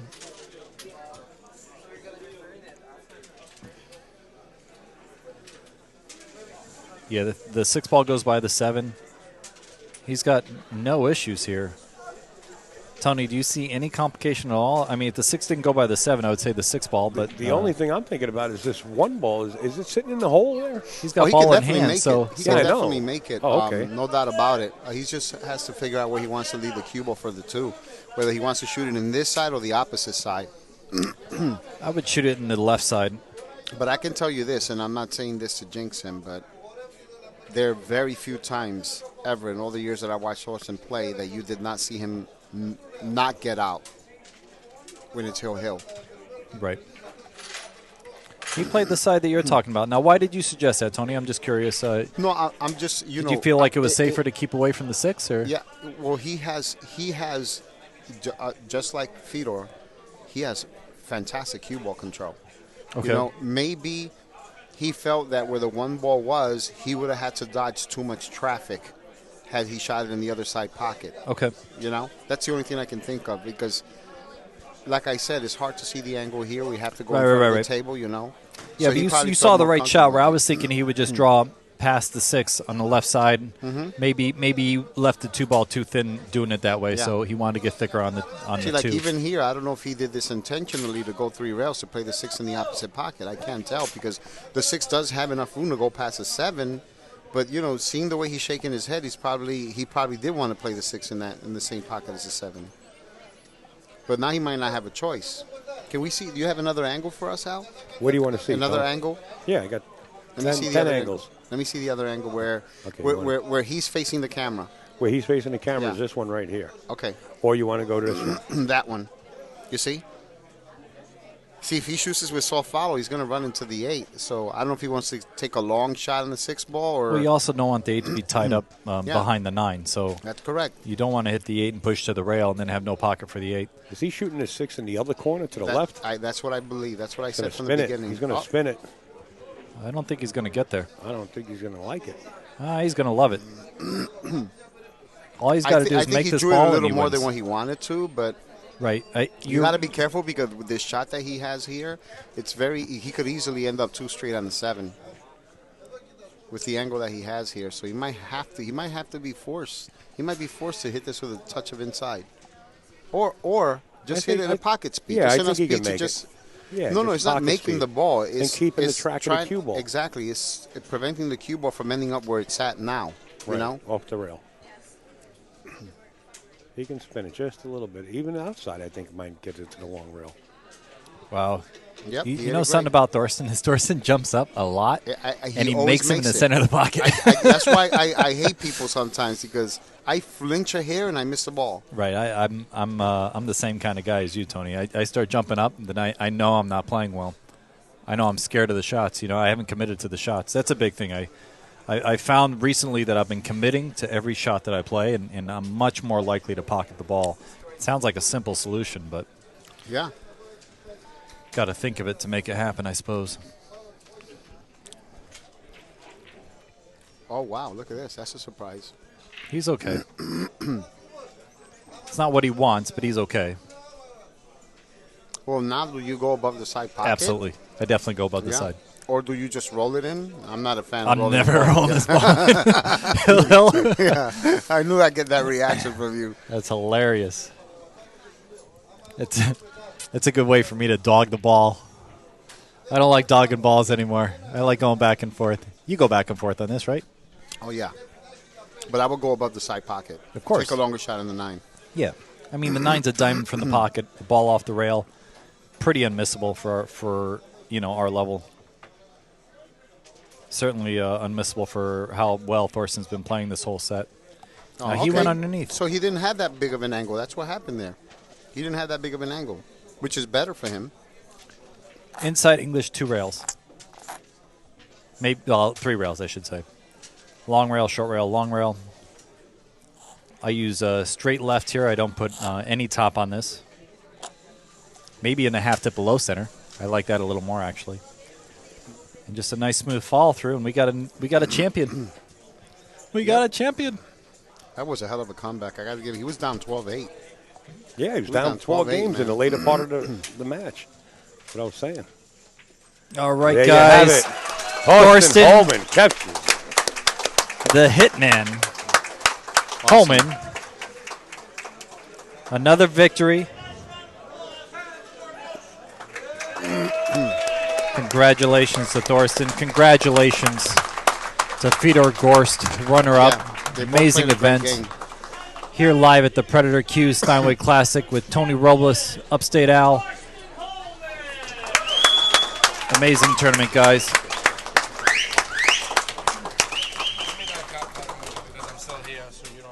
Yep. Thanks to Manny. It says it right here. Second and first. Well, folks, there you have it. These fine gentlemen Thanks right to here Steinway. in front of you. Hey, guys. Calling it like it is. Mr. Tony Robles Thank you for tuning and Michael in. Yetnek. And like I said, you see the – wait, put that back. Put back. He wants to see us. Oh, you want again. to see yourself? There's Kerry. Right there, in the background. All right.